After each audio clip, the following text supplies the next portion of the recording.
Big Ack in the building, Big Ack in the building. Oh, yeah. Oh, yeah. Oh, yeah. Now, circadian rhythm, that is the one, my peoples. That's the one. Let's go with y'all.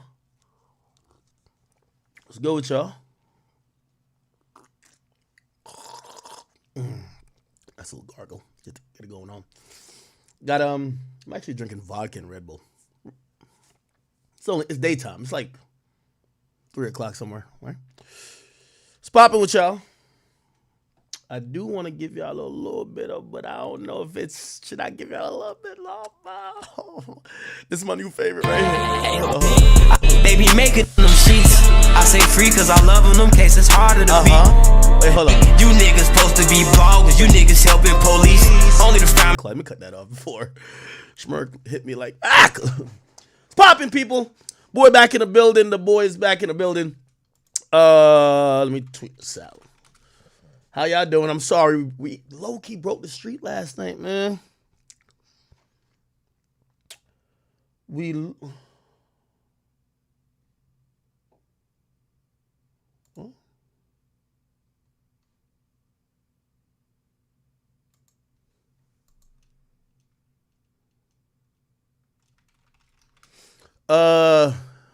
was I gonna say? Oh yeah, we low-key broke the streak. Matter of fact, I hate telling y'all shit that never happened or didn't end up happening. So tell me how I planned a late stream anyway. Okay, Cardi hits me. Ack, you're number one. You're the best. I gotta let you know. I'm dropping tonight. Now I'm gonna be honest with you. Cardi's kind of like a habitual liar, so we don't know what that means. I'm like, all right, cool. I'll put it out there. He's like, I'm put it to my story. Bet. Hits me back again. This is like 9:10. Right? I'm thinking I'm going to get on stream maybe 10:30, 11. He says, Ack, I'm coming on your stream. Let's hit the Zoom call instantly. I'm like, Big Barty on the stream? Oh, legendary. You got to get it done. My bitch ass took 3 shots, fell asleep, nigga. He's like, yo, he's like, let me get on stream at 2 o'clock, 2 a.m. And I'm like, ain't this some vampire shit? I'm like, all right, whatever, nigga. 2 o'clock, let's go. Nigga, I fell asleep before even midnight, nigga. Nigga, I woke up like 3. And I hit that nigga back. I said, yo. That's when I realized the whole internet was like kind of tight at him, but then he dropped the song. I don't know, whatever. Anyway. Don't worry. Cardi gonna come out here. What else? What else? Let's see what else is going on. Okay, not much. All right, so we did kind of, oh, another L, chat. Oh my God, I'm catching these fucking L's. I feel so bad. I was having such a great stream when Kendrick dropped that, you know, that song just talking about a bunch of fucking nothing. It was still a good night. It was a good night to react to it. Is he dissing? Is he not? You know what I mean? Even though the ironic part about the whole thing, Kendrick literally said the lines, one of my favorite lines in this whole beef. He's like, yo, fuck, or he says, if I ever diss, I'm going to hit you direct, or whatever the line is, I forgot, but it's on Euphoria. Basically say he don't sneak this.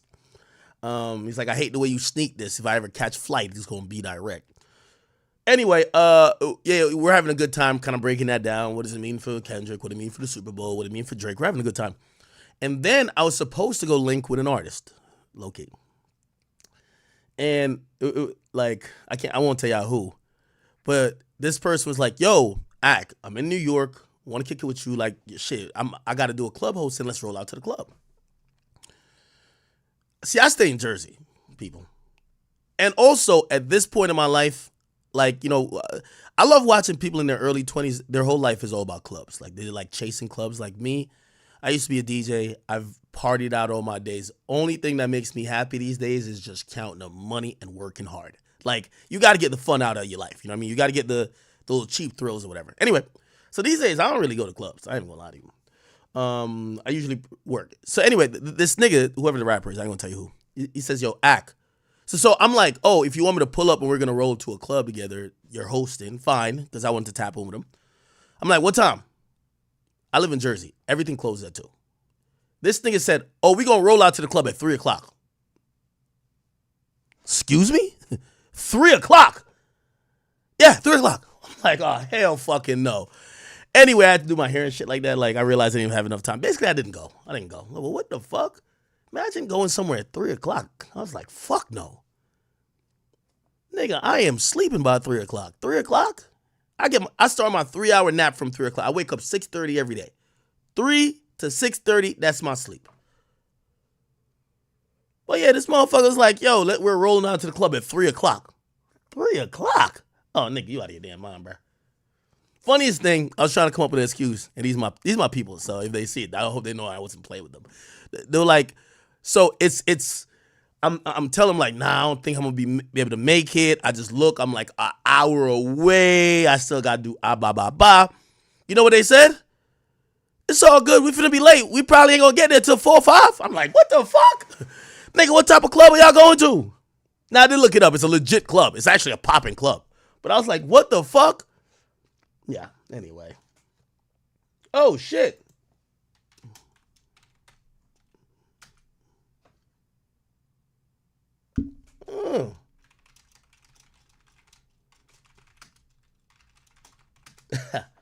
Okay. I was DMing on these Instagram, Twitter pages. Okay, why did I say all that? We are behind in topics, even though I've been pretty much streaming every day. I think we've been doing a good job of content. We did get slow on content a couple days, but we made up for it, and then we get the song, but then the song drops, and then we didn't do no other topics. So there's mad topics to do, okay? So yes, and for everybody who is Draked out, who is Kendrick's out, Superbowl out, we got a few topics relating to that today. I'm not going to make the whole stream about it. I understand we're super behind. I spoke with Lil Tjay's representative, proxy, his lawyer.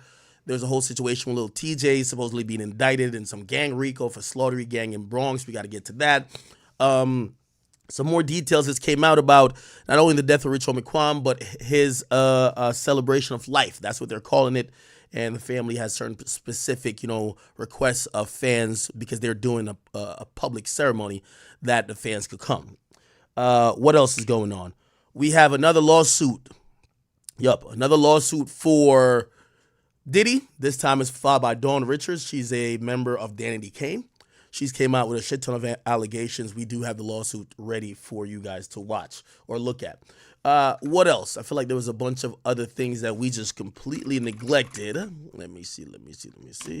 Because we were just inundated with all of this, conversation around Kendrick, Drake, and Superbowl and whatever. Of course, we're probably going to start. Caribou's ready to speak up now. Shout out to her. We'll get to the Wayne stuff. Anything with Superbowl or Kendrick or Drake, we'll get to that. Complex drops a list. Oh, my God. This was abysmal. The top 20 rappers in their 20s, according to Complex. This shit was crazy. My nigga. We'll get to that. Let me see what else is going on. Hot Boy released from prison. Congrats to him. Cardi B has had her third child with Offset. Congratulations to them. My man Shannon Sharp got tired of y'all calling him gay, and he finally just staged pretty much, I won't say the perfect, but he staged what would be an exposal that he's straight, okay? You know what I mean? Like, yo, if niggas call you gay enough, you just gotta you gotta like FaceTime yourself in the pussy for niggas to believe you're possible straight. By the way, the funniest part is that you gotta look at sometimes the side effects of the problem sometimes is worse than the cure for the actual problem, because why do niggas think you were that gay that this had to happen for them to now be like, oh shit, woo, that nigga's not gay. We'll go to the important moments of the Carisha Please and Rick Ross episode that did come out. And let me see what else. I think there's some Tyreek Hill updates, not too sure. But also we'll get into some title thing where apparently Nicki Minaj has confirmed that she did not get a fucking dime from her ownership stake in Tidal, which people had valued that every owner should have got like $9 or so million. Apparently that was not the case.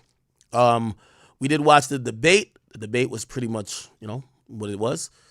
And yeah, these other things are kind of old at this point. All right. Oh, also there's some YSL updates about the trial. The trial is kind of, it's still intensifying, but we still have a long way to go. But there are some interesting moments, like usual, coming out of court. Also, I guess this will be in the Drake section. We got DeMar DeRozan, who appeared on The Breakfast Club to explain why the hell he would be showing up in a video that was calling Drake a pedophile, and essentially he ignored the reason why niggas is mad, and he just said, I like Compton, okay? I don't know. I don't know why nobody phrases it like that to him. Bro, it's not that you like Compton over Toronto. You're saying Drake is your friend, and this song wasn't a, shout out to Compton song. This song was Drake's a pedophile anthem. So why would you be in that song, brother?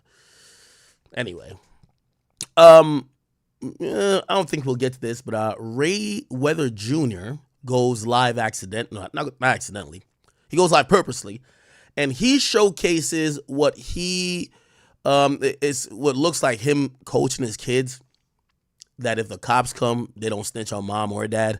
Apparently, he was fighting with the mother of his child, or his children, Princess Love.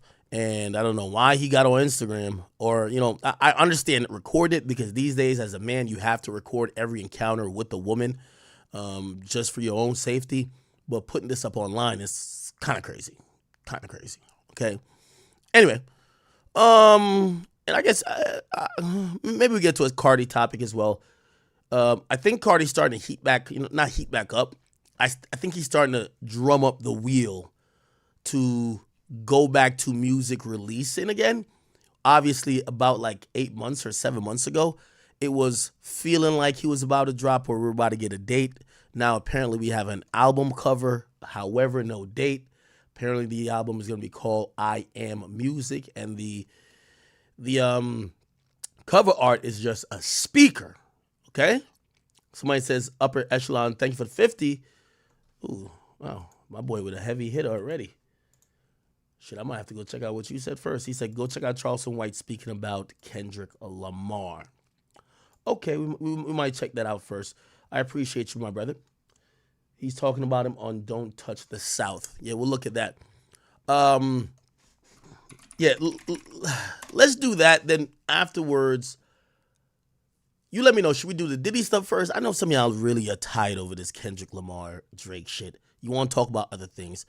I do want to break down this P. Diddy shit for y'all. And if y'all want me to just cover the Drake and Kendrick stuff in the middle, let me know. All right? End of South. Is it called End of South? Charleston White.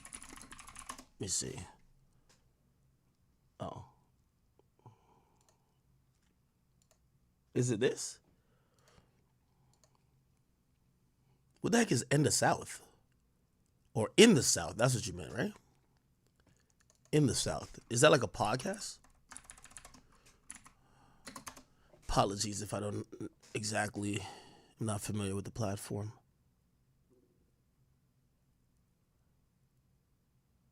Where is it at? I'm probably going to be clicking on the wrong thing. Here we go. Is it this? You think with the Kendrick concert and everybody coming together, as time goes by, same shit happening.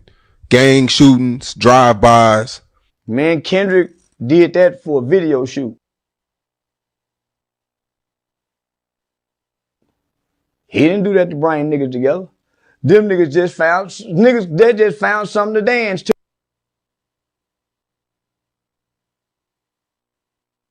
Okay, y'all gotta help me. Tell me what to search, please. Tell me what to search. I'm reading the comments. Somebody's already muted. Nah, nigga.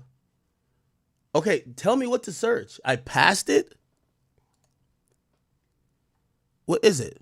Is it this? Oh, okay. Kendrick Lamar. Fast food, yeah. Absolutely. There's a lot. Oh, okay, Kendrick Lamar. Fast food, yeah. Don't touch the South, Kendrick Lamar. Is it that? I want to watch the full video if there's a video. I guess a Charleston White video. What's the name of the platform? How do you get signed? Make some good music. Okay, here it is, I guess. Kendrick Lamar. Pepperoni pizza? So fast food. Fast food, yeah. Absolutely not. Yeah. Why you put him in the fast food? Kendrick, soul food. Why you put him in the fast food His category? music don't touch the souls of the South. Yeah. Yes, it do. No, it don't.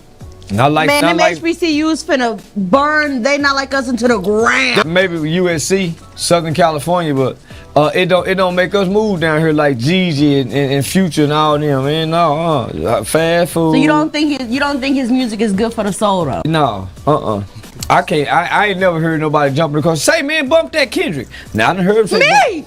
I done heard him say bump that Drake now. Now I ain't never. I guess got to be. No, you already said he was fast food. It don't. Okay, man. Every nigga pull up out the fast food out the club drunk, trying to get that drunkenness up off of him. So we do eat fast food though, y'all. We like soul food, but boy, we eat fast food too though. NBA young boy. Noodles, ramen noodles.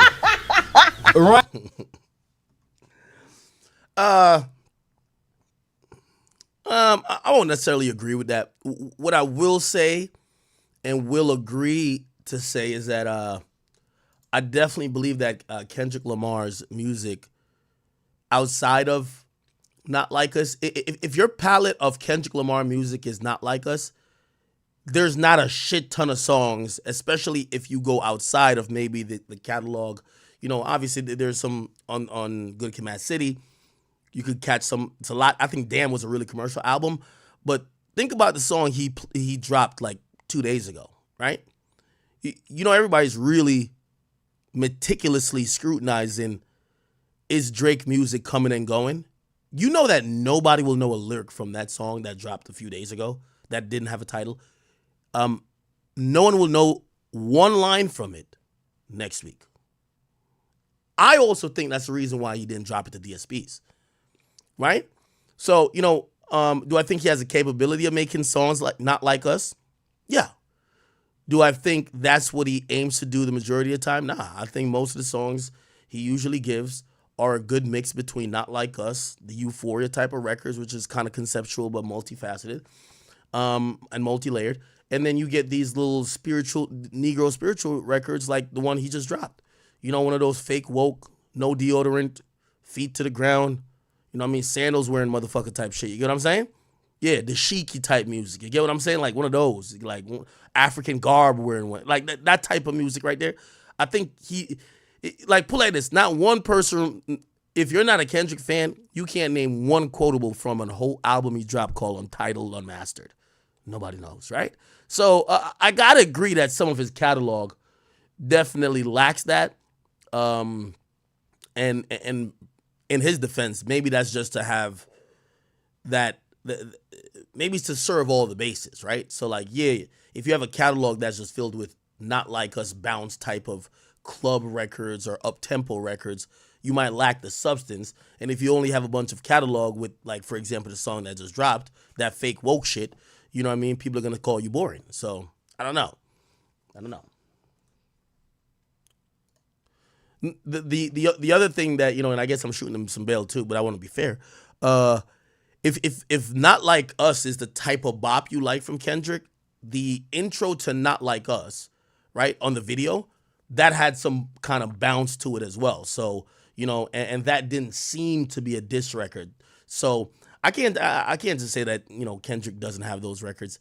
He could make them, but sometimes I think that pro-black shit, he'd be on it because that's really like his base. He gets on it a lot. Me in particular, I don't give two fucks about that song he just dropped. I thought it was a waste of mic and airspace. No need to put it out. You know what I mean? At this point, write a book. Okay. Yeah, and Charleston White gonna be Charleston White. It's gonna be a little bit sarcastic. All right, first and foremost, let's get to the obvious that's breaking. I didn't want to even start out with Drake, man. God damn it. What y'all got me here?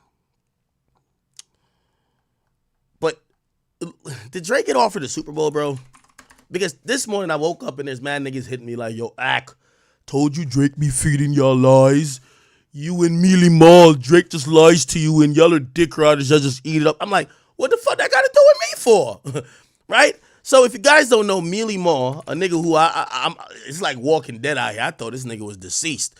Feel what I'm saying? Mealy Mall, Drake, Super Bowl. I forgot Mealy's not his name. Nigga, I just wrote Mealy. Mealy Mall. Boy. Okay. So the relevant parts in this is that let me see. Okay. The relevant part is that a podcaster known as Mealy Mall said this on his story on this podcast about Drake reaction to Kendrick Lamar. Have you spoken to him since the announcement? Yeah. Spoke briefly. About the Super Bowl, or you guys were just like talking about week one? No, the Super Bowl. Week one. Of the NFL? No, man. Week one. No, it was about the announcement. You know, it was just regular shit, laughed, and, you know, he gave me his thoughts on how he felt about it and, you know, what he thought was going on. But it was, you know. Is that something you can share on mic? What he said? Yeah. No, I would never do Okay. that. But he's not. I figured I'd try. Yeah, no. I kind of knew the answer. You know, it's Appreciate just, you, Rory. Yeah. a lot of it is just laughing, man. It's just like, you know, like, word, like, this is what y'all want to see. Like, Yeah. okay. That's hate. All right. We do. Obviously, people That is hate. don't.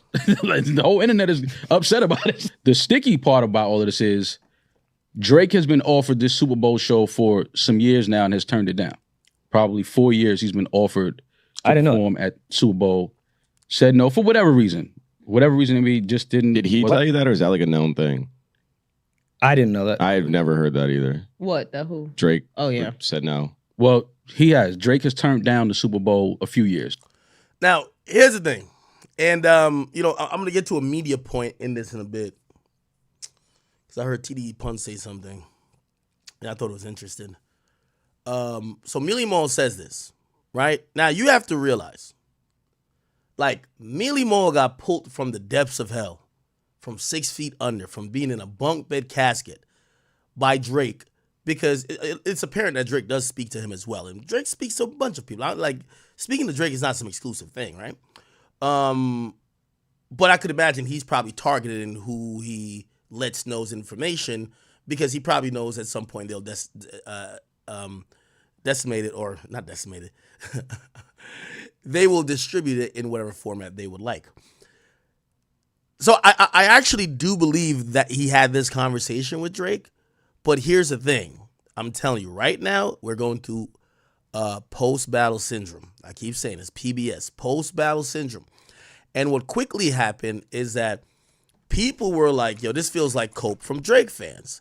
Now, there's a guy, and let me see if I could find... What's this guy's name? I'll just go to Kirko. Basically, a journalist, right? A journalist came out from Bloomberg Business. And the thing about media these days is that as soon as you see a big name, you're like, oh, this got to be reputable, right? Because, like, who are you going to believe? Mealy Mall or the Bloomberg.com website that hires quote-unquote journalists? And what's the guy's name? Because I want to put him on the clock, because if I ever get shit wrong, niggas act like I'm a liar. So we gonna get to the bottom of who's lying here. Where is it? Get a preview. Can I find it? Okay. I think the nigga's name is Randall Williams, I think. Let's click on his name. Is it him? Yes. So this is a guy here, okay, who says NFL sources. He broke this news today. He says NFL sources. He works with Bloomberg Sports. NFL source told me in the last 5 years, the NFL has been partnered with Roc Nation.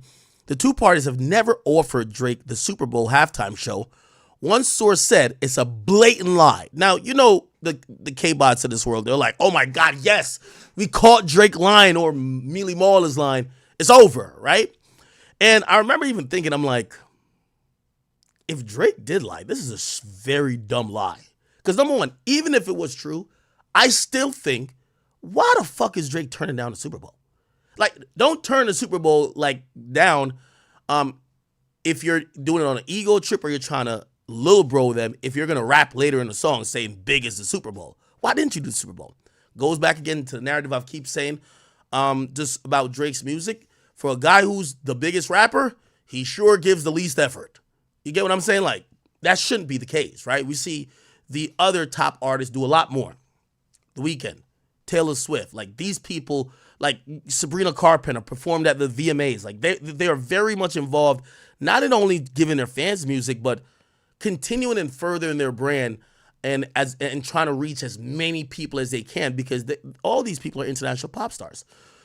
So Drake turned down the Super Bowl, whether true or not. I'm like, yo, what the fuck? Like, why turn it down? Now, there is one possible reason that I could think of just off the top of my head. When Jay-Z just got on, right? Jay-Z came in to stop all the hatred and vitriol going at the NFL from the black community. Drake has never been, that's never been really his thing to like make public stances, or he definitely, he's not the guy who's seen as beloved, from black people culturally, like, oh, he's like one of the, it's going to be all right type of niggas. Well, we going to be all right type of niggas. So why would you ruin your face or make yourself look worse by crossing the picket line and going against Colin Kaepernick? Because at that time, it was almost seen like it was going against Colin Kaepernick at that time, right? So maybe that's why Drake would turn it down, right? But if he just turned it down because he thought he was bigger than the Super Bowl, I just think that's fucking stupid. I'm sorry. And I'll still say that, okay? Anyway, so this guy put it out. Everybody's then commenting like, yo, Drake's a liar, Millie Ball's a liar. And then the story flips back again. What ended up happening is that Elliott Wilson, and this is you kind of have more reason to believe Elliott Wilson, because Elliott Wilson has been like the biggest hater of Drake since Drake dissed him on Instagram. So he got no reason to say nothing nice about Drake. And I agree. If Drake diss you, like shit, when Lil Baby diss me, fuck that nigga, man. Yeah, I got no problem with Elliott Wilson, feeling the way about Drake, whatever. The only thing I don't like what Elliott does, Elliott will try to get somebody else to hate on Drake for him. No, nigga, you hate on Drake. You keep the hate with you. Like when I'm hating on Meek, I don't need another nigga to hate on Meek. I'm hating on Meek. You feel what I'm saying?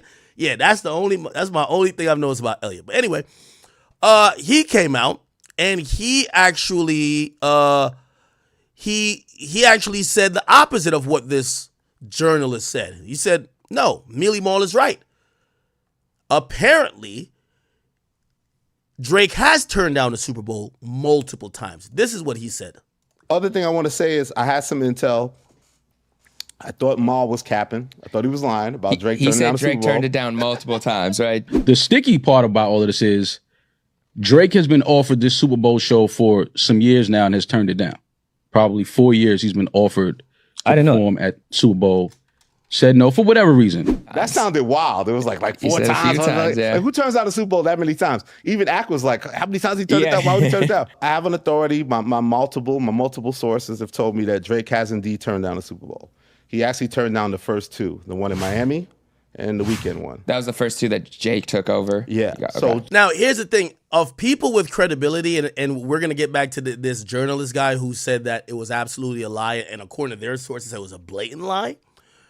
Elliott Wilson's a really good source for this. Why? Elliott Wilson, right before he went to Hip Hop DX, or I don't even know if he still has a title anymore, no pun intended.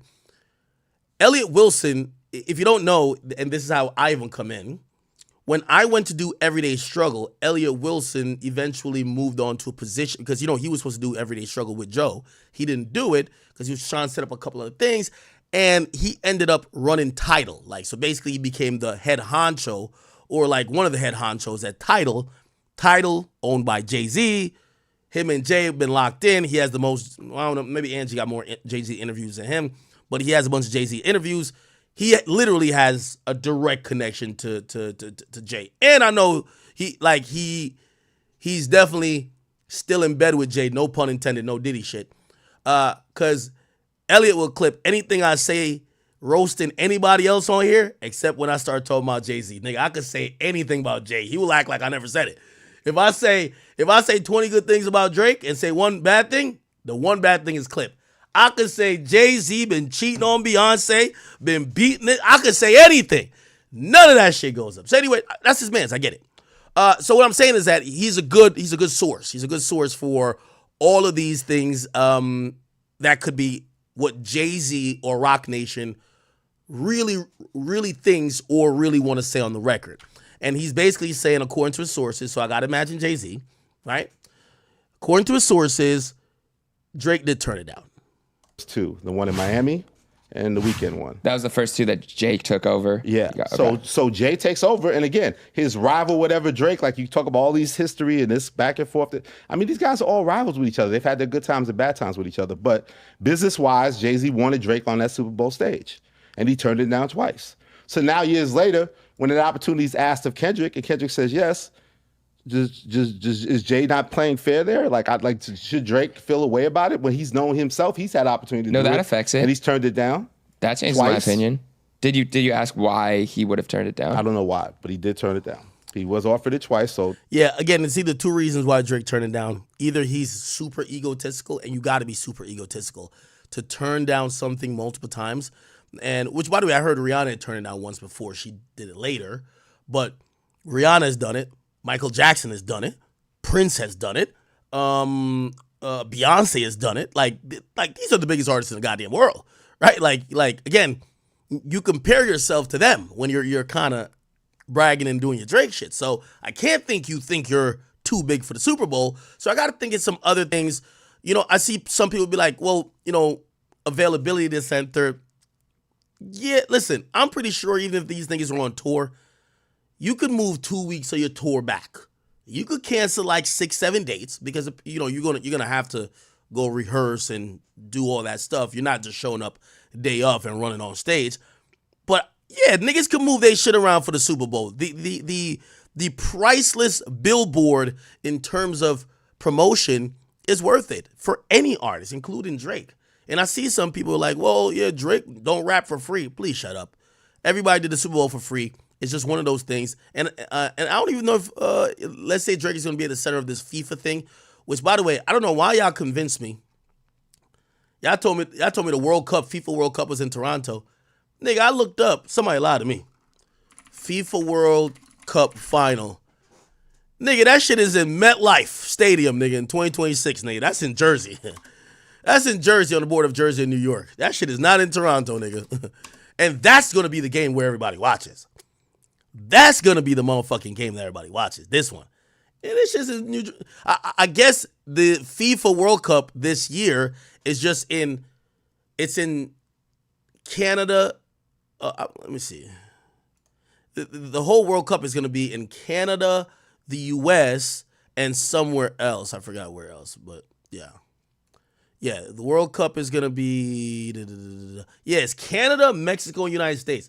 I don't know why y'all made me think that they picked Toronto. I was like, why did they pick Toronto?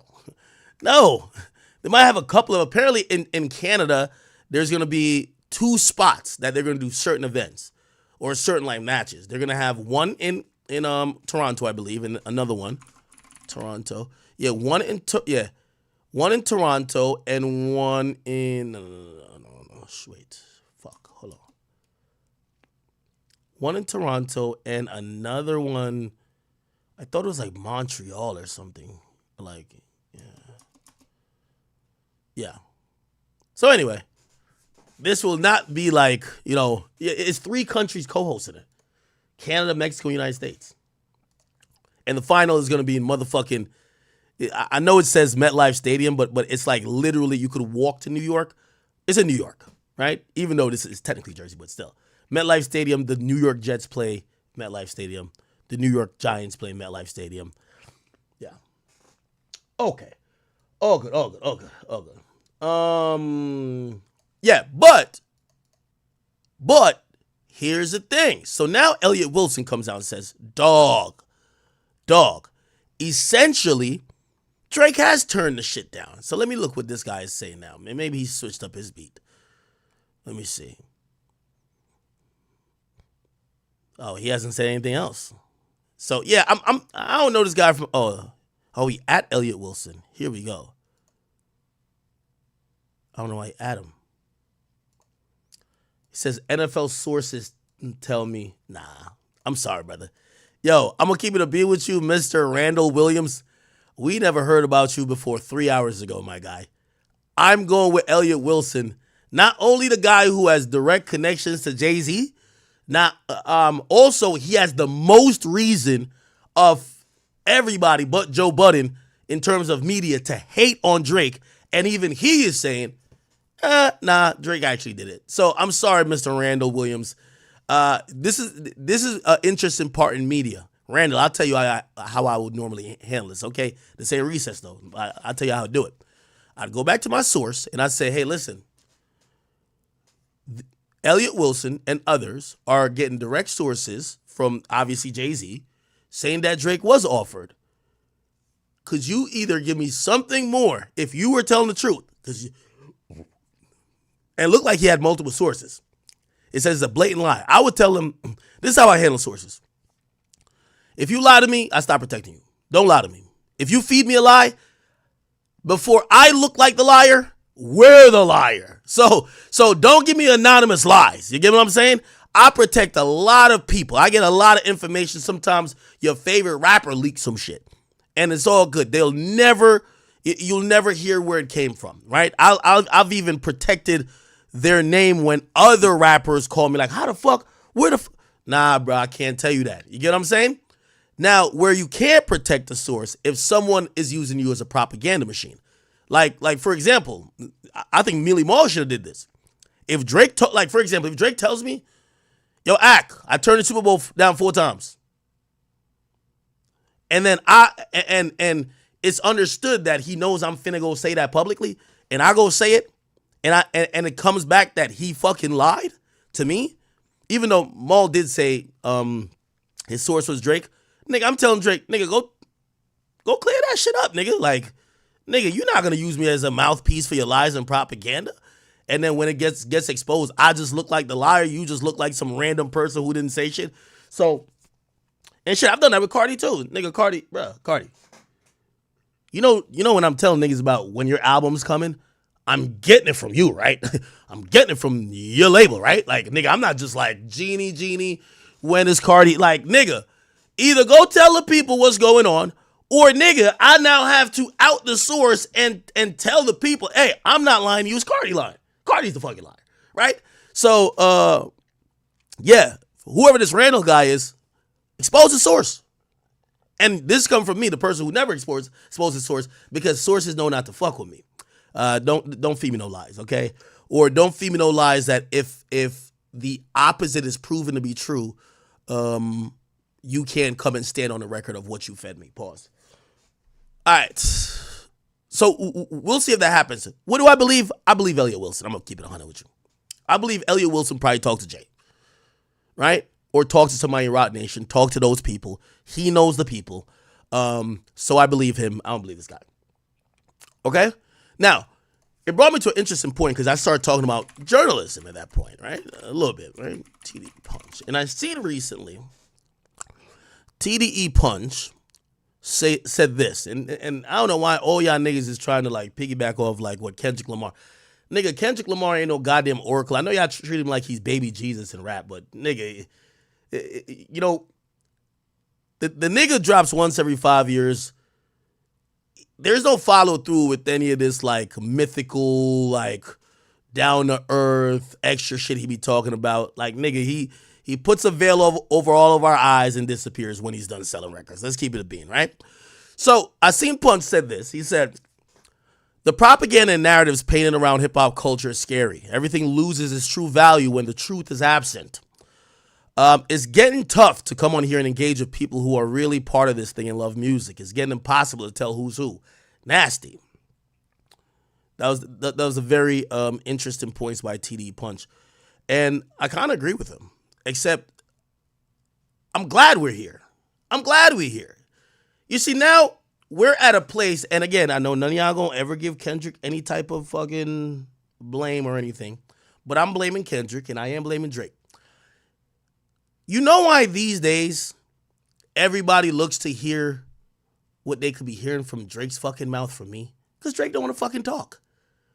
Kendrick don't want to fucking talk. We got to go listen to DJ Head or Punch or something. None of these niggas do interviews. None of them will put out a tweet. None of them will tell us how they think. They're just like, oh, I'm just dropping random music. And you know what causes, like, it's like, it's not just the game of basketball that garners wide span attention. It's the narratives. Oh, it's Caitlin Clark and Angel Reese. Oh, it's LeBron versus the Avengers. Like, that's what gets people intrigued. So when these rappers, Kendrick alike, Kendrick ain't do an interview in 10 years. He don't talk, you don't got to do an interview, but at least the nigga don't get on live and like explain anything he's saying. He's just talking in cryptic codes, hieroglyphics and bullshit. Drake talking to 3-4 maybe media personality, me included, but who knows what fucking his intended purpose is. Here's the point. I love where we're at now because I'm in media. I'm going to keep running with this shit. For people like TDE Punch, don't blame nobody but the artist. There used to be times where Jay-Z, Cameron, 50 Cent would be like, hey, I don't want nobody else controlling the narrative about me. Let me just speak and let me clear up everything going on. Okay? Again, this is not solicitation for interviews with none of these niggas. Listen, I've made peace with a long time ago that Kendrick think he's too good to interview with nobody. That Drake, that all these niggas think they're too good to do that. Okay? That's what I always tell y'all. I make more money talking about people than talking to them. You know what I mean? Like, the Super Bowl shit, I could cover it for the next week. If I interview with a nigga and he says the truth, it's over. Like, you know what I mean? Like, I can't talk about it no more. It's like, there's no more, okay, here's this next arc. So again, hip-hop is a place where the top artists, and I know Jay's pretty much retired, but we'll throw him in the mix. Jay, Rihanna, The Weeknd, Kendrick, Cardi, they don't fucking speak. So you know what it's going to be? Big Act is going to make up all this shit. Well, not make it up because y'all are talking to me. Like put this. Cardi's talking to me the whole day yesterday. I'm like, Cardi, just talk to, why are you talking to me? Talk to them. So here's the thing. The version of hip hop we get now is rappers who are scared or unwilling to talk. Mostly unwilling to talk because they want to keep their mystique. They now just talk to a few media people who then disseminate those information, and then people don't hear it from the original source, and everybody has their own agenda.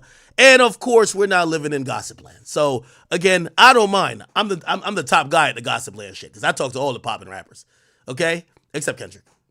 But I talk to everybody. I talk to people who Kendrick gotta pay to get the records out. So I don't talk to him, but I get the information anyway. You get what I'm saying? But this is true though. I don't want to hear no rappers or nobody who claims they love rap culture say that there is propaganda, say that there's lies, say that they're this, when the people who have the loudest voices don't talk for themselves. If you're talking through Ack and Mall, if you're talking through DJ Head and TDE Punch, you deserve to get all the motherfucking narratives written about yourself. Y'all niggas start talking for yourselves because Ack gonna be fine regardless.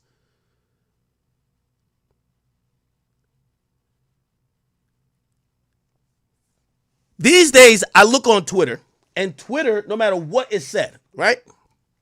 Twitter creates narratives. Like, for example, let's stay with Kendrick for a second. Bro, Kendrick dropped an album with a bunch of, like, subliminals or sneak dissing, but also talking about the culture in, like, a weird way. We don't even know who he's talking about. Talking about media. He said he's talking about radio guys. We don't even know who he's talking about. Then he put some shoes on his thing. Like, of course, now you're the cryptic guy.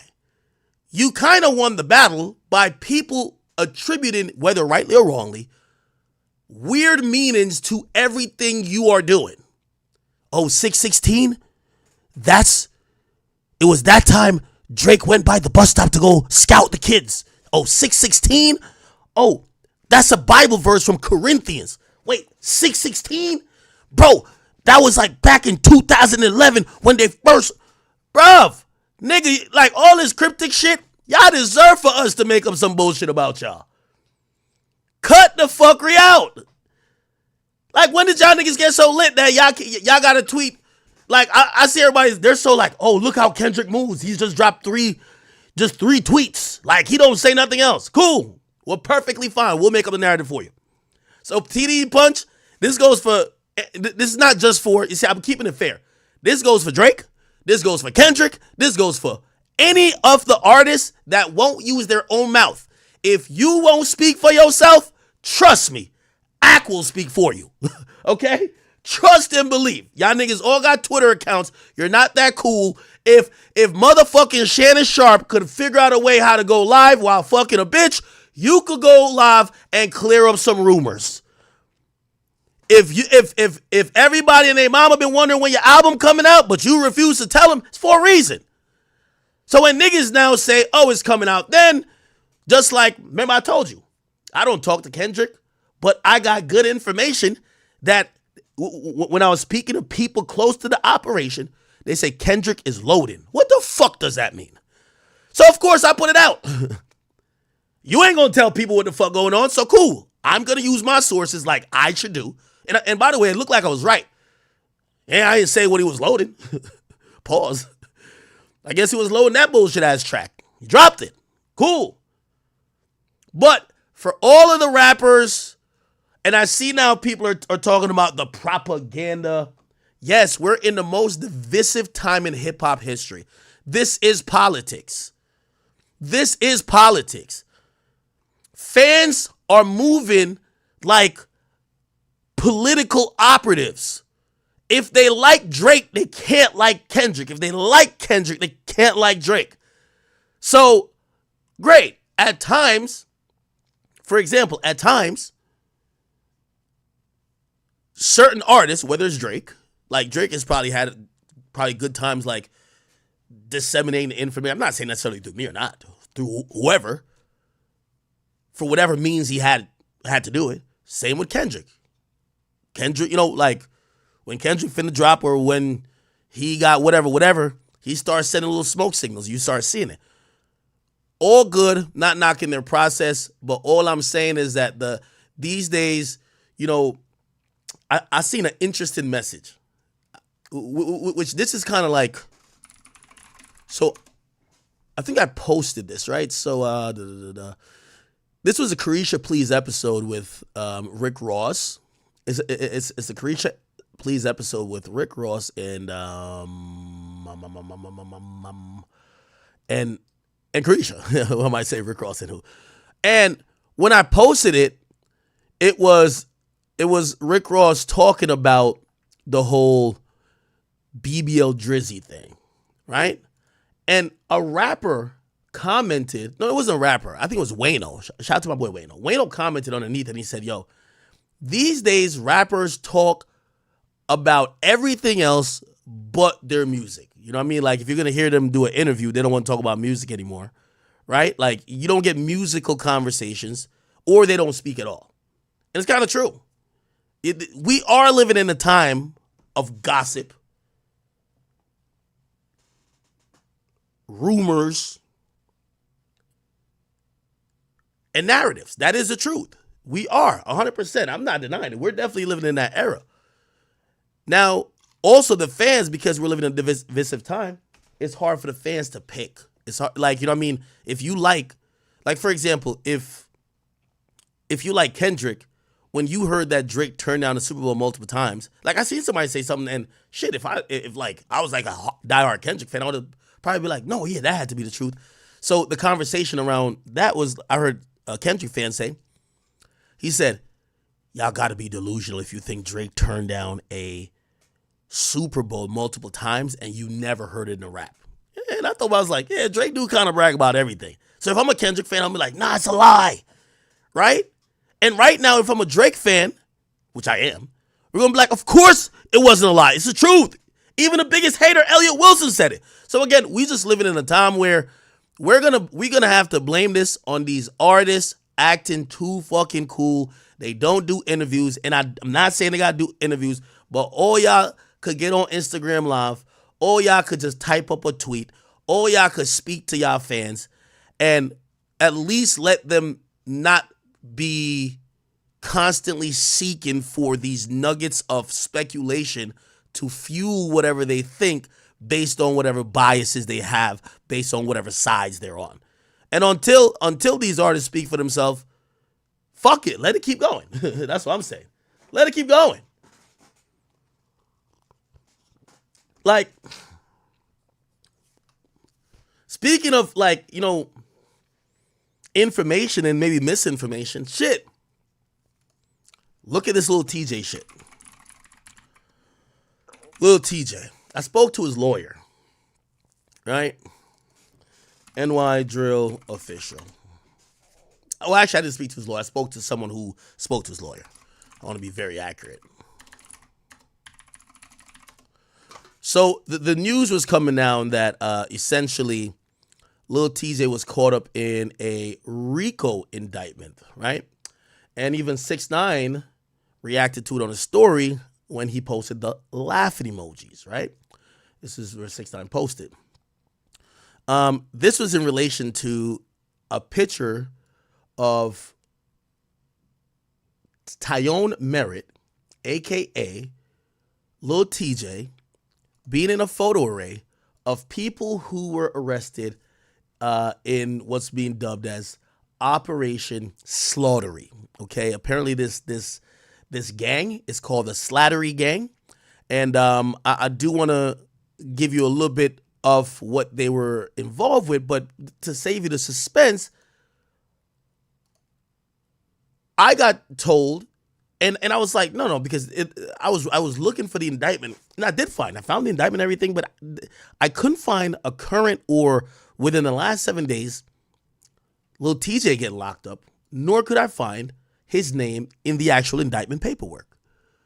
Spoke to the people who spoke to his lawyer. They said, yo, this is fake. This picture here is actually photoshopped with Lil Tjay in it because that's not the original photo array. And I said, no, come on, no. But it did kind of make a little sense because I'm like, I was like, well, I don't know, because I've never seen this mugshot of him. Like, I looked up the mugshots. That's the first thing, you know. Unfortunately, the Tjay mugshots.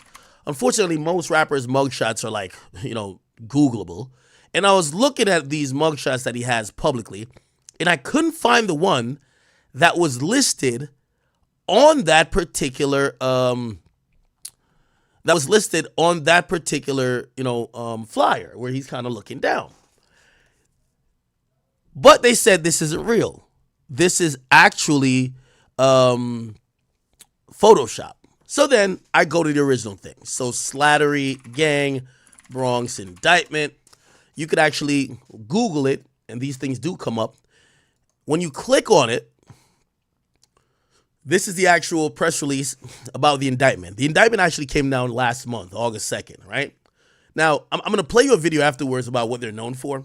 Apparently, this is like a gang that they were using young women to do the shooting. So there's many videos where women, you could tell some of these bitches got nails on because the way they're holding the gun is like you could tell like their fucking nails they can't really hold the gun like they should.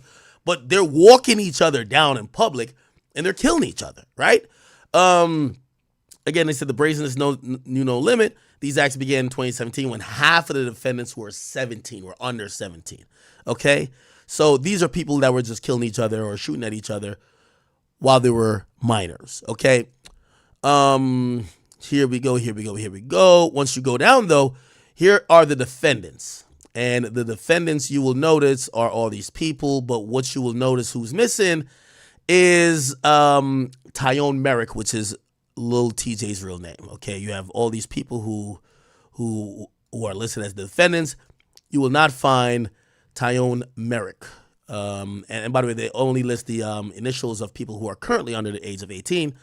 And obviously, we know that Lil Tjay is over the age of 18, so his name should have been here if he was indicted, but it's not. So I thought maybe he's added on to what's called a superseding indictment, right? A superseding indictment is usually an indictment that takes over the current indictment and add more charges and more defendants. And I clicked on this and I was going down. And by the way, yeah, these are the females.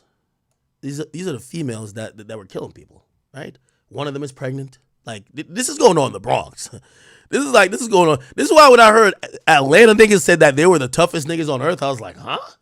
Like, Lil Woody's chilling doing a 30v1 with a 30 clip in his pocket. Like, yo, they got females who pregnant doing drills in New York. Like, what are you talking about? Like, with all due respect, Atlanta ain't got nothing on New York. Atlanta got all the, like, you could ride around with like goddamn a Draco in your car if you're not a felon. New York, you can't even have a gun. And they still wilding out. Like, they have put the worst laws on like possible to prevent crime, and there's still mad crime. You get what I'm saying? Anyway, not to really glorify crime. I'm just trying to show you how these people just don't give a fuck. Okay, actually, let me see if I can find it. So I'm going to show you where that picture actually came from, right? Here we go. So let me play this video. They take aim and shoot no matter who's in the way. Instead of prom parties, their social events are shootings and funerals. The number of teen girls using guns is growing, and now female crime fighters are working to bring them to justice and turn their lives around before more lives are ruined. We had an exclusive look inside recent NYPD gang takedowns.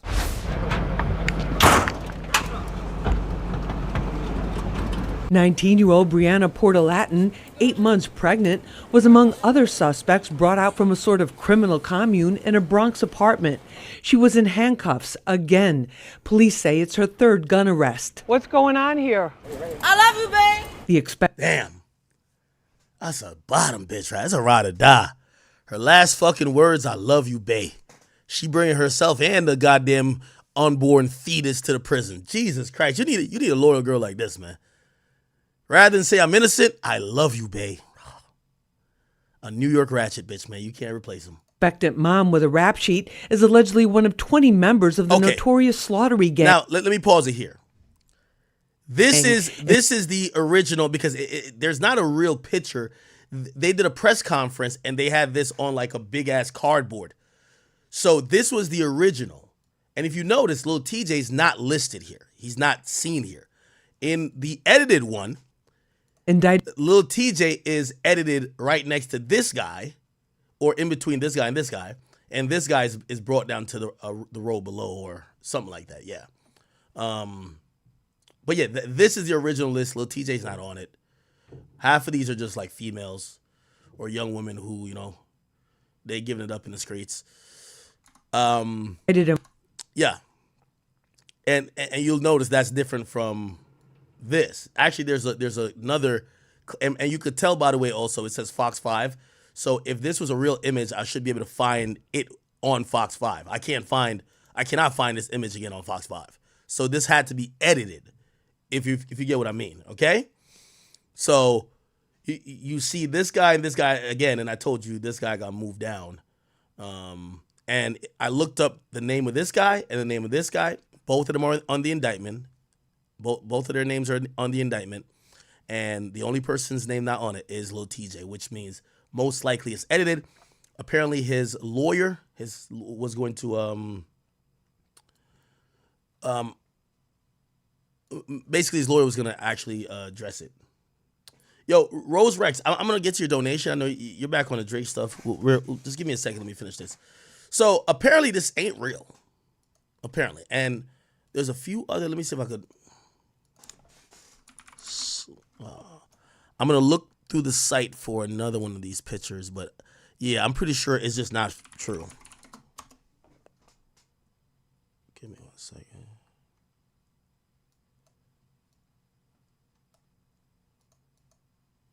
Yeah, hold on. What the fuck here? Search. Wow, why can't I hit the search thing? Slaughtery. Yeah. Okay. If you click on this, apparently this is like one of the, you know, yeah, this is a little bit more of the photo array. You'll notice, once again, that Lil Tjay is not on it.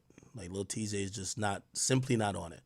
Box spot. This is another video, I believe. Let me see. Offended many hip-hop and drill rap artists. She says artists need to... And by the way, oh, that's ironic. Don Florio, the person they just shown, that is Lil Tjay's. Well, the lawyer that should be responding or giving a statement for Lil Tjay as well. So she's saying it's fake. Be more aware that what they say about their street activity in any form can be used against them. Well, of course, you can rap about, your environment. This is Dawn Florio, by the way. You can rap about, whatever, but don't rap about things that you've actually done, because that's how the government will come for. By the way, and shout out to Dawn. I just followed her on Instagram, so I'm not trying to say this to put her down, but if y'all, she's like a down ass lawyer. You know, she caught a charge back in the day for smuggling some drugs into the jail for one of her clients. Look, Dawn Florio.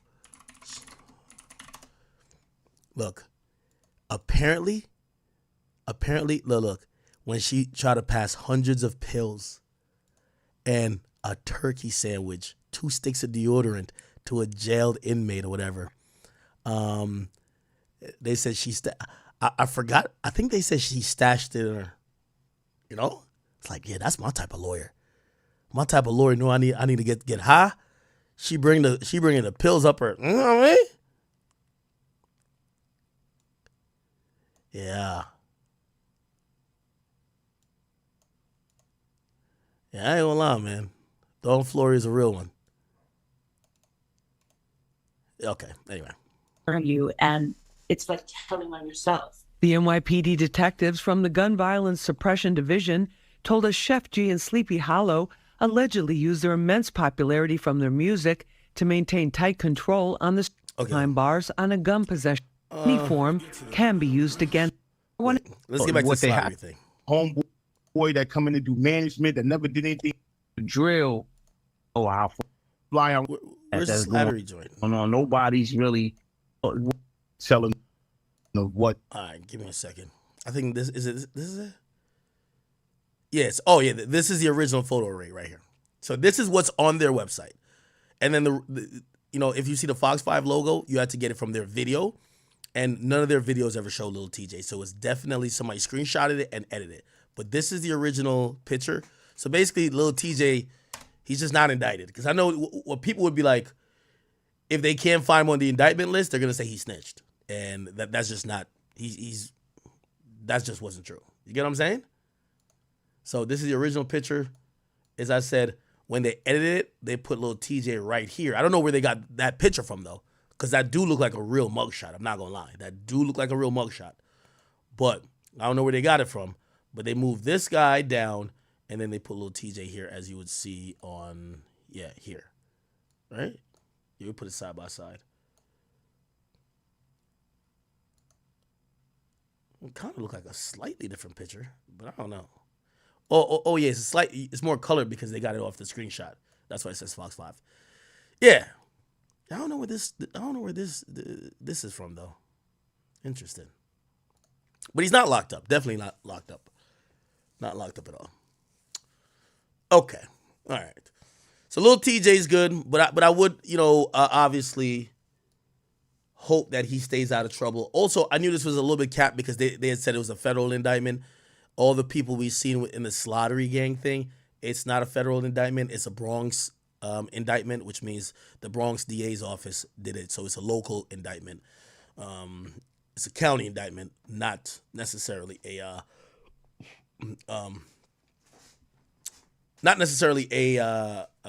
federal indictment, which will come out of the Southern District. Anyway, cool. While we at that, I do have, and let's go over this real quick. By the way, let me just react to your donation. I do appreciate you guys sending any donations. Very much appreciating. Rose's Wreck, thank you for the 10. He says, yo, saying you've been offered the Super Bowl 4 times only after the announcement is like Soulja Boy saying he the first rapper to come out of his mama's womb, or the game saying a sentence without capping. What? I don't get that analogy. You're saying you're offered the Super Bowl 4 times only after the announcement is like saying Soulja Boy saying he's the first rapper. Okay, this is why I went on the rant that I went on, Rose's Wreck.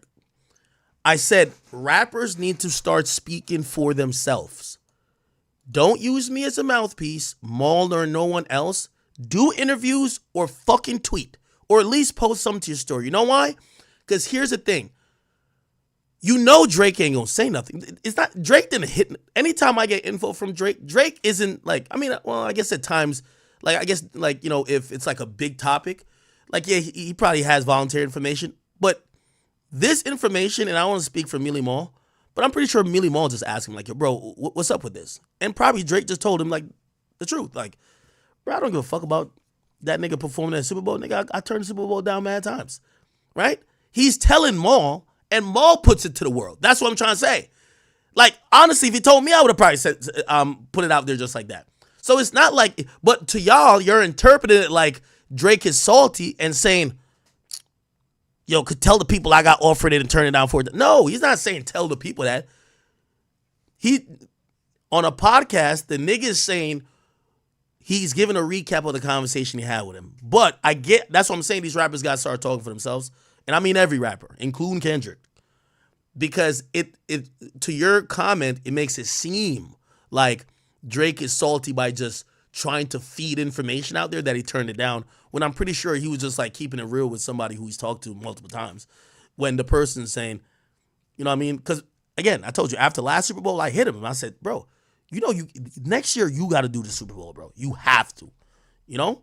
He didn't really say nothing about it. But, you know, he said something tomorrow. It doesn't matter.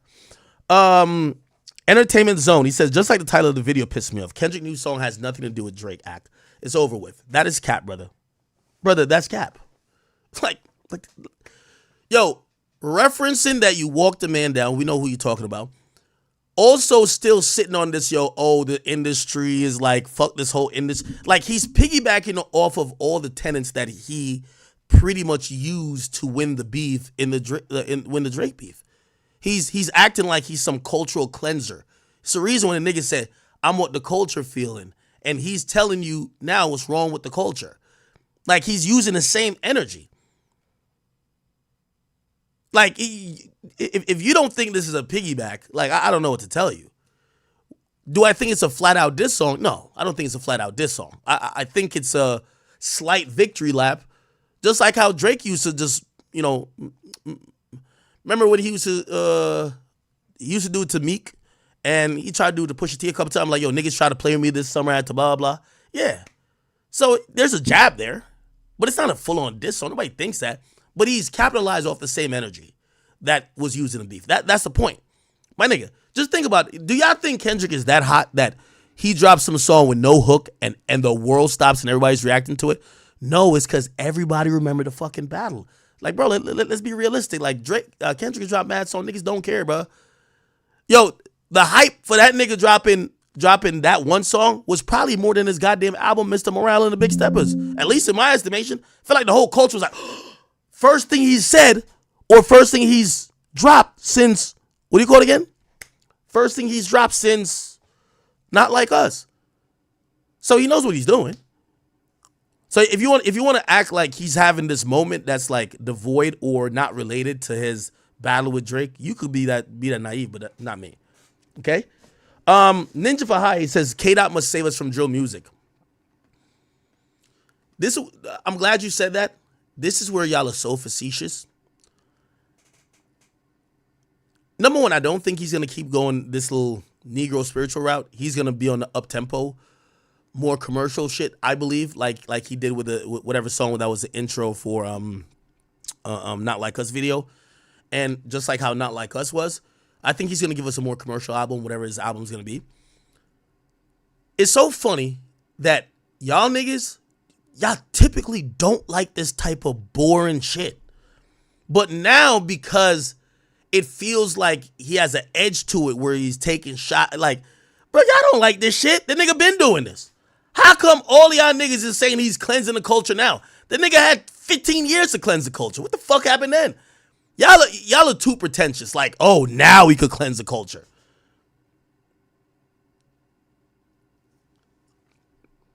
Bozo, thank you for your 20 pounds. He says, Ak, have you ever considered Jay-Z has a valid reason to dislike Drake? Oh, yeah. Bruv, I've never sat here and said nobody has a valid reason. Like, I wouldn't like Drake if I was half of these. If I was Drama, I don't even know how Drama got cool back with Drake. Like, well, I guess I guess Drake, Drake hopped on his artist song, and maybe that was a token of like forgiveness. Drake fucked his bitch, right? You fuck my bitch, I hate you for life, nigga. Man, you're not cool. Fuck you, nigga. Like, I got no problem. Anybody who Drake fucked their bitch, they're supposed to hate Drake. What the hell? Nigga, I brought you down here to cut a verse of me. I've shown you mad love. We both light-skinned niggas. You fuck my bitch. Fuck you, nigga. Yeah. Now, Jay-Z obviously didn't fuck Beyonce. Like, I'm not putting that in here. What I'm saying is that the reasons Jay-Z doesn't like Drake, probably some competition, probably some he thinks Drake is arrogant. I got no problem with Jay-Z not liking Drake. What the fuck? He don't got to. My only thing is that it's one thing not liking somebody, and it's another thing acting like you're an inclusive culture guy, finessing to a position that is going to be representative of the culture, and you get there and you start just exacting your revenge on the people you've had problems with. You get what I'm saying? Like, he used the culture to get there. So it has to be that one position. Now with Rock Nation, you own Rock Nation. If you want to put up fuck Drake billboards from here to wherever, cool. But that NFL position you don't get without the culture, my guy. You got that because of the culture. You did not just get that because you got a big ass nose and big lips. Like, it did not work like that, nigga. So you gotta keep some of your biases out of that. Now, Rock Nation, go ahead. You want to rap in this, a nigga? Go ahead.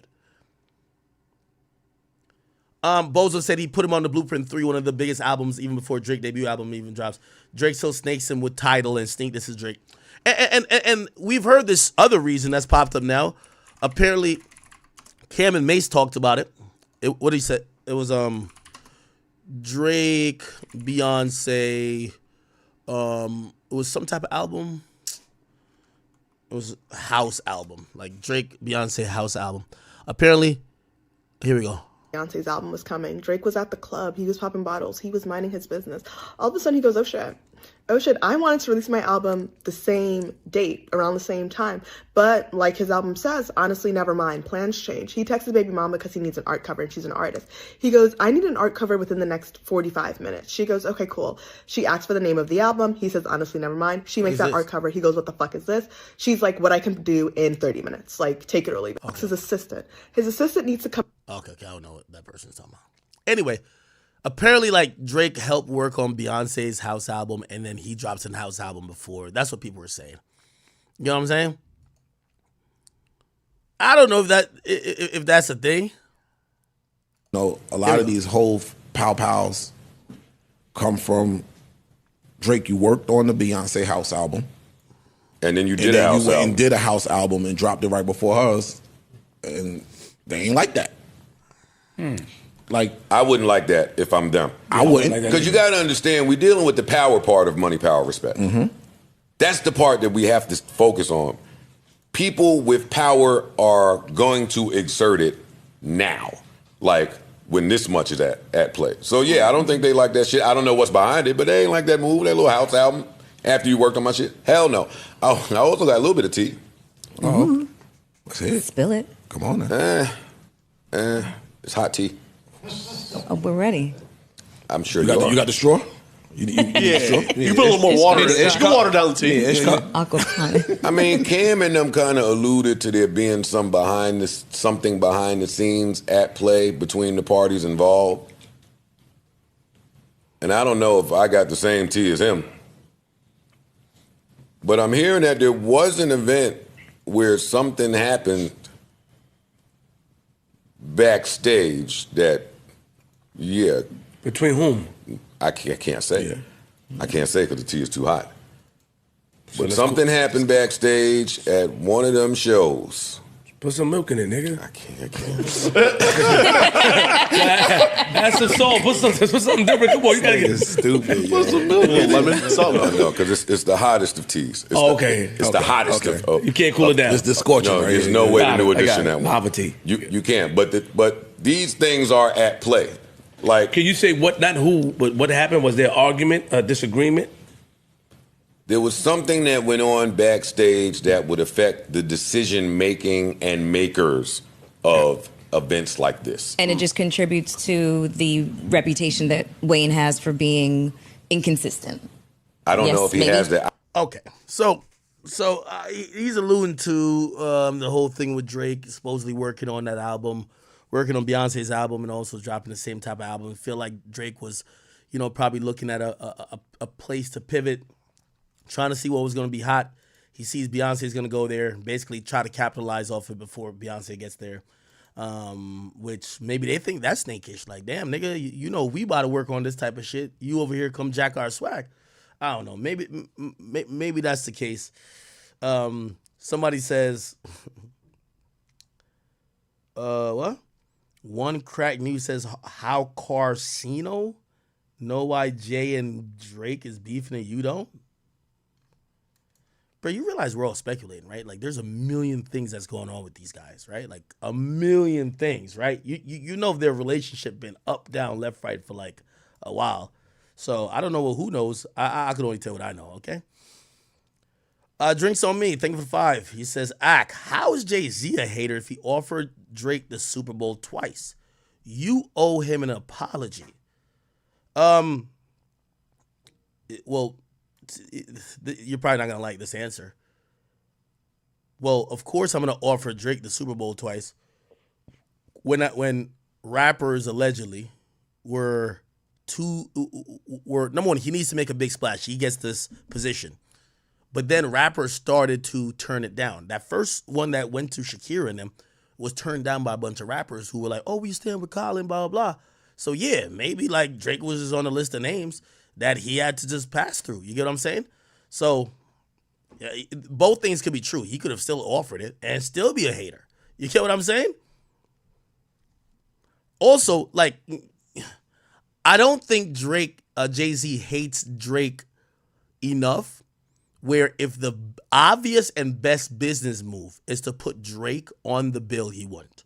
Like, for example, this year, if Drake was having like the wildest, most phenomenal year, I do believe he would offer him the joint.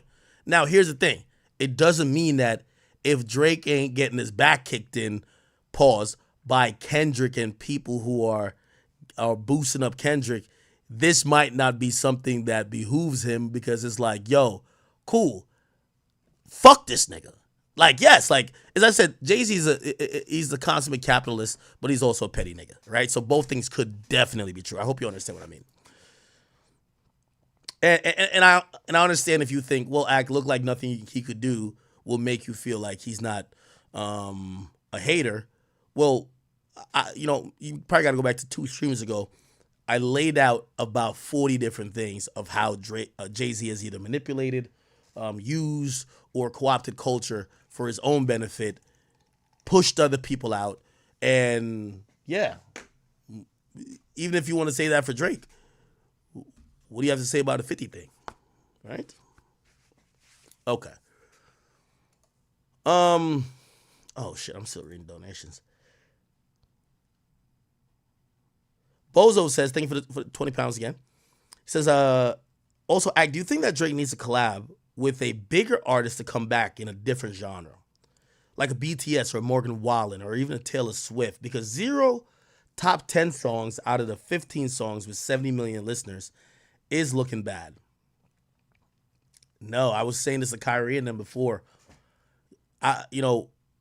Drake has to do a traditional release. If Drake says, I'm dropping a 4-pack, I promise you, this will work. He doesn't need to collab with none of these people. Again, now, maybe he needs to collab with them to have a record that stays in the top 10. But for him to debut in the top 10, Drake is still that hot. All he got to do, you're not dropping on 100 Gigs website, announce to the world, put out some type of cover art. I'm dropping in a week. I'm dropping in a week a 4-pack.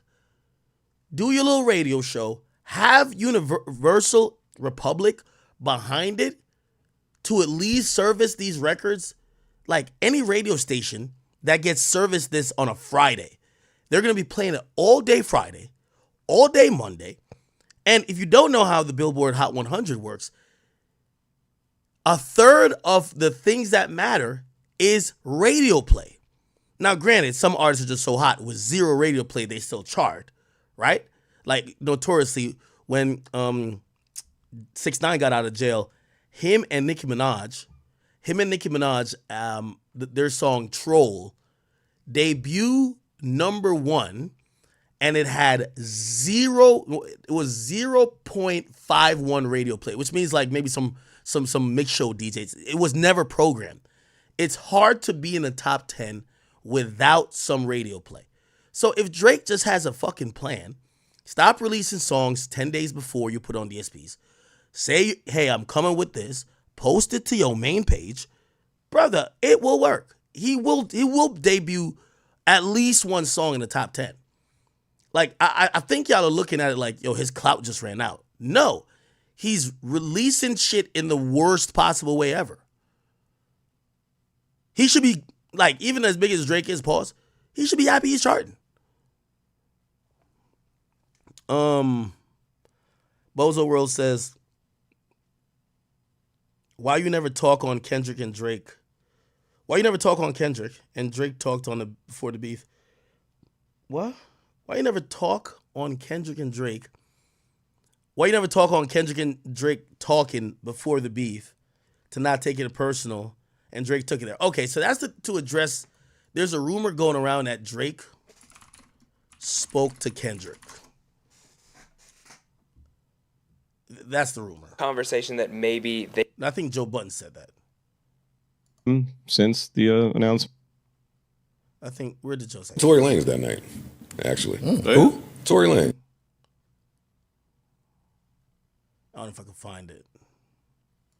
Actually, I think I posted it. So according to my boy Joey, he says that, where can I find it? Oh, I think he got blocked on the gram. Yo, Joe is not fucking with y'all, man. Joe want to make sure I need to go get his Patreon. He got that shit blocked. I'll look at it on YouTube. Drake spoke to Kendrick before beef. Okay, that is bad. Can't find it there. I don't know why Twitter is the best way to find everything. I also heard that Drake and Kendrick had a talk before any diss record was released. I don't know if that's true or not, but I heard they spoke. I can see it. Did you hear how the conversation went? Yeah, it went like the Teddy Pendergrass part of the shit. Hey, how do you want this to go? What we doing? Oh, we rapping? Okay, then let's keep it. And he didn't keep it up. So when he told them that a bunch of times. Here we go. I know. That's why it's not even like real tea. Yeah, he told them that a bunch of times. It's only tea because to say it to him on the phone, like I know what that's like. Like as when you about to fucking tear a nigga. Let me call and make sure first. Hey man, we doing this for real? You dead ass? Oh my god. Yo, you know all right. This has been the brightest spot of the year for me. All of this. Okay, now I haven't heard that, and this is what I'm gonna keep going back to. Kendrick need to do an interview. Drake need to do an interview. Like, my nigga, I'm gonna be honest with you. Like, this is one of those things where, like, I don't want to run to Drake and go ask him, like, did you talk to him? You know what I mean? Like, because it's gonna be like a Maul situation, right? Because I could ask him, like, yo, is what Joe saying true? Did you talk? I've never asked Drake this. He's never told me this, right? But there's been mad little things that's, like, most of this, like, we're not talking to these guys, like, whether it's me or Maul or anybody, but, like, at least Drake. We're not talking to him like it's an interview, my nigga, right?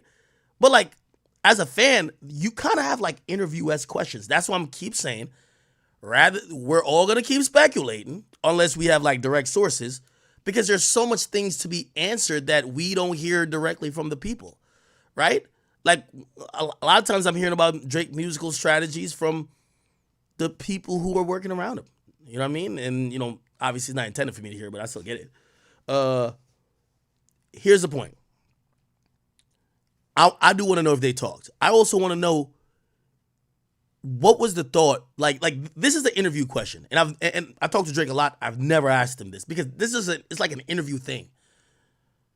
What was your thought if you and Kendrick been going back and forth for years, and you know he doesn't really like you, you don't really know why, you have some respect, but not really respect, you're gonna respect how you, whatever for him, why the fuck do you even want him on a record with you and J. Cole? That's a question, bro. I got so many questions, bro. That's what I'm saying. These niggas got to start talking, bro. Right? Why the fuck would you ask this guy to be on First Person Shooter? Kendrick, at what point did you feel like 2024 was the moment that you needed to respond, and what did you find offensive about First Person Shooter? When you get literally shot. Like, these are questions only these people can answer, bro. You know what I mean? And, like, I don't want to play telephone like, oh, okay, well, this is what Drake said. And then you get, like, DJ Head or something like, oh, well, this is what Kendrick said. Man, tell them both of them niggas. They should get on the phone. And matter of fact, you know what they should do? I wish Kendrick and Drake don't talk to DJ Head, Elliot Wilson, Maul, or me no more. I want both of y'all to get back on some ghetto shit. This was the best beef in hip-hop history. Y'all niggas get on live, man. Y'all get on live like this. Y'all get on live like this. Y'all get on live like this. This is what I want. Can we take turns? Nigga, this is what I want. Go to Hawaii. This is what I want them niggas to do. Get me out of it. Get Maul out of it. Get Head out of it. Get everybody out of it. Get Joe out of it. Do this. Kendrick and Drake. Y'all niggas just start yapping. Yes. Let's see who got the energy. Your bitch ass secretly. But you know what? Can we take turns? I ain't even gonna kill you with your own medicine. I ain't even gonna kill you with your own medicine, bro. I'm gonna let's take turns. And when I see you, blood, I'm gonna beat the fuck out you, nigga. Let's talk about how you not real right either. Let's talk about how you not real right either. All right. Remember? Nah, this is what we need. Blood, bro, you come out to LA. No, you come out to LA.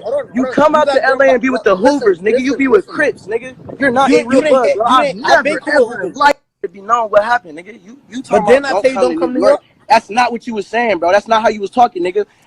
This is what I want to hear. I want to hear Drake shout that Kendrick like, didn't I tell you don't come to the 6, nigga? Didn't I tell you when them TDE niggas don't come to the 6, nigga? That's what I want, man. I want ghetto shit. I want war, chaos. Let's get it. Yeah, stop all this subliminal messages. I don't want no fuck. Yo, stop. Yo, listen, forget sneak this, and if you gonna catch flight, be direct. Get on live with each other. Let's talk about what happened at Paramount. What happened at Paramount when I brought you to the motherfucking Let's go. All right, you gonna let me talk? Yeah, I'm gonna listen to the whole thing, and then I'm gonna tell you the real story, because I know you're gonna lie. How you gonna tell me? All right, so let me say the real story about what happened in New York, since we gonna get to that. Let's talk about what happened in Paramount. I'm gonna tell you what that was the real story, nigga. That's on in camera, New York. Nigga. In New York, I called you that day. Look, I called you the day of your video shoot. You said, "Yo, pull up. Let's fix it. Let's make the video here." I did call you. I said, "Yo, Trippy, you gotta claim my name, cause." Or I want to see them on some shit like this. I'm sorry. This is how I like my rap beef. I like my rap beef like this. I'm sorry. I like my rap beef like this. Camera. Dex, I know you watching. This how I like my rap beef. Say you put me. Yes. Nigga, get on camera, scary ass little. Yes. Nigga, shout out my nigga Lil Mosey, nigga 1320 Mosey, nigga. There you go. Get on camera, nigga. What's happening? So DMG before you sound rich kid, and that's fact. That's what I want to see. I need Drake and Kendrick to do just like that. They not bigger than Draco and Famous Dex. Let's take the jacket off. Pause. I like when them niggas squared up, nigga. Shout out, whoa. What you want to do then, nigga? Nah, when them niggas squared up, I like that. This is how I want my rap beef to be. The rapping part done. These niggas ain't rapping at each other no more. I want to see the crash out. Fuck that. Let's get to that. Yeah, so I don't know. I don't know if Drake talked to motherfucking Kendrick. I'm going to be honest with you, though. If that talk did happen,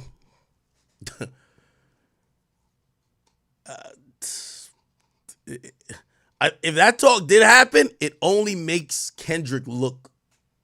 I can't tell if this is real or propaganda, but I don't even want to. Like, I'm at the point where I don't want to confirm shit with Drake no more. Like, even this morning, I think I hit him, and I unsent it like a hoe. Like, I was just like, bro, I really don't want.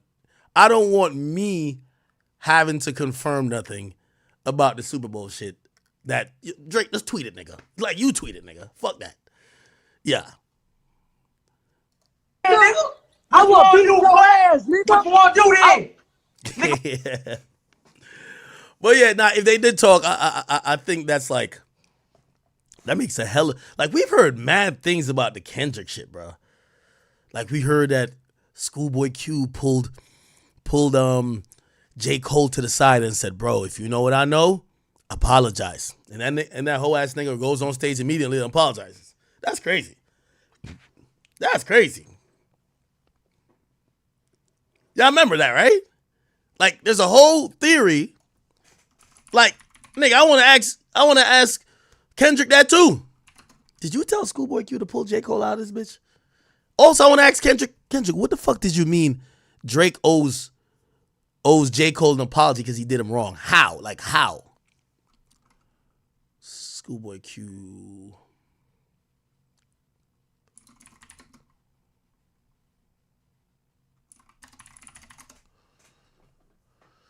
This was it right here.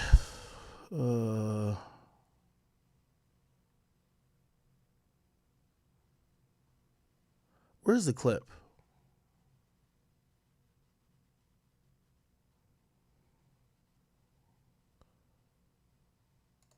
We started this whole. Is it this? Where's the clip? Is it that girl who said it? This is just what I want to do. I can't remember who said it. I think it was Mandy. There's a podcast named Mandy J. Cole. Everybody said she was lying like a motherfucker too. Can't tell. Anyway, it was some. Oh, wait, how can I find it? Schoolboy Q told J. Cole to back out. Yeah, where's the fucking clip? I don't know. Fuck it. Who cares? Yeah, but supposedly that was the rumor, that Schoolboy Q tells J. Cole, yo, I'm going to just give you this warning. Dot coming with some crazy shit, and you going to get clipped if you don't fall the fuck back. And essentially, J. Cole just apologized like a hoe. I'm like, well, damn. Well, damn. I don't know what to say after that. But okay. All right, cool. Any more donations or can we finally move on? What? Mike Lewis, thank you for the 5. He says, why won't you look up the case with Drake Richard Dick Fitzwin and the Mars Hotel? Nigga, we looked it up. There was nothing there. There was some crazy guys shouting out like some conspiracy shit about Epstein. What the fuck that got to do with Drake? Like, bro, like, yo, y'all conspiracy theorists coming into rap is fucking shit up. Like, you want us to think that Drake, like, y'all next thing's gonna be like, Drake bought a private jet that he could be like Epstein. Come on, bro, stop it. One crack says that guy was the first person to say why OVO Fest ain't happened. Lucian Grange canceling Drake release while Jay-Z don't like Drake. What? Brother, you got to type in English. Carcino said was the first to say OVO Fest hasn't happened. Lucian Grange canceling Drake. Lucian Grange canceling Drake release? Bruh, I don't know what you're talking about. That Carcino nigga still be hating on me? I hear that nigga be hating on me full force on YouTube. I don't even know. I don't really know him like that. I'll give him a little the last time I heard of him, and I don't know if he knows this. Hopefully maybe this will quiet his hate down or maybe fuel it even more. I don't know. remember when Nipsey Hussle was getting at me or whatever? Anyway, shit, you know me. I get right back at him, right? So we start going at each other online, and Karen Civil put us on the phone. And me and Nipsey, we talked for like a good 2 hours. I remember I was in LA that time too. I was in LA when we were doing all that. And me and Nipsey, we had a 2-hour call. And I remember Nipsey said to me, and maybe I should have said it before because I know this nigga would have been probably elated. Yo, because he was talking. He said, yeah, I'll be on YouTube. He said, it's only one nigga I really watch on there. And I'm going to be honest, he said it was Carcino. he said that's the only nigga he watched on YouTube. I was like, okay. All right, brother. He going to be gassed off this. Nipsey said, that's the... I can't remember when before Nipsey that, but you know, everybody, like, you know, they'll bring up Nipsey calls you a clown. Nigga, we had a whole 2-hour conversation. This is why, like, you know, I think like they bring it up because they want me to like jump out the window and say something bad about Nipsey. No. We had a whole conversation, but he definitely said that. So Carcino, man, stop the hate, brother. You know? I gave you your props, well, actually, Nipsey gave you his props. Okay, Daft Parks, he says, could you comment on Nas congratulating K-Dot on a story today? Okay, all right, we can talk about that. Everybody know Nasir Jones. I love Nas. Nas is the greatest. Nas has commented and he said, congratulations to my brother, Kendrick Lamar. Can't wait to watch the party die. This is dope. So, number one, if we go down the list of greatest MCs, Kendrick's gonna be on that list. Don't make whatever you think I'm critique or whatever of Kendrick mean that I don't believe that. Kendrick is on the short list. Kendrick is a top 5 MC. Okay? Now, I've given you my list before of what I personally believe. I believe we have greatest MCs, and that to me is more about the technical skills of rapping, not necessarily song making. I have greatest rappers, and then I have greatest artists. I have 3 lists. I showed you guys on the screen. If you guys watch the stream a lot, you know I have 3 lists. Kendrick is up there in my greatest MCs list, and Nas as well. Have to be, right? The reason why I think this is significant and I think it's dope because I think that Nas is always a culture shifter and always a disruptor.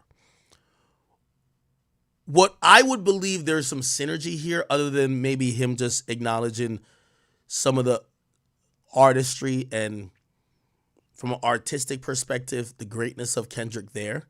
I have to imagine that Nas is seeing that the subject matter with Kendrick's newest song seems to almost echo a little bit of what he was saying in 2008 when he said hip hop is dead, right? I think this is embodying that energy. And I was going to say even thank you for the person who donated, who brought this to my attention.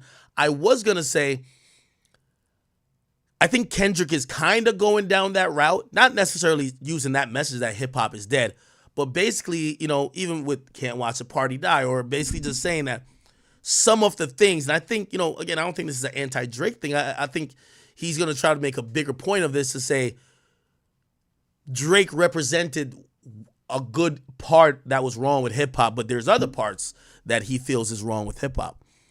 And that's kind of the same mantra that Nas went down. I was going to say, though, Nas didn't succeed necessarily in that plight with, you know, because people also felt like he was criticizing the sound of the newer artists. Like, for example, I see someone sent a donation earlier. They said, Kendrick is here to kill drill rap. If you think Kendrick Lamar could kill drill rap, you have not seen this hip hop shit long enough. It's impossible. It's impossible. Usually, the progression of music and culture goes that way. We've never seen somebody just stop something. Even when Jay-Z himself said, death of autotune. Maybe it slowed down that, or not slowed down, but it kind of changed a bit how people use autotune, because at that point it was all about this like super auto-tuney way that that everybody was making songs. Autotune is still used today, and it's used by rappers. Anybody who's making melody, autotune is used. So autotune didn't get killed. And when Nas said hip hop was dead, notoriously, I remember the Jeezy Crash Out interview.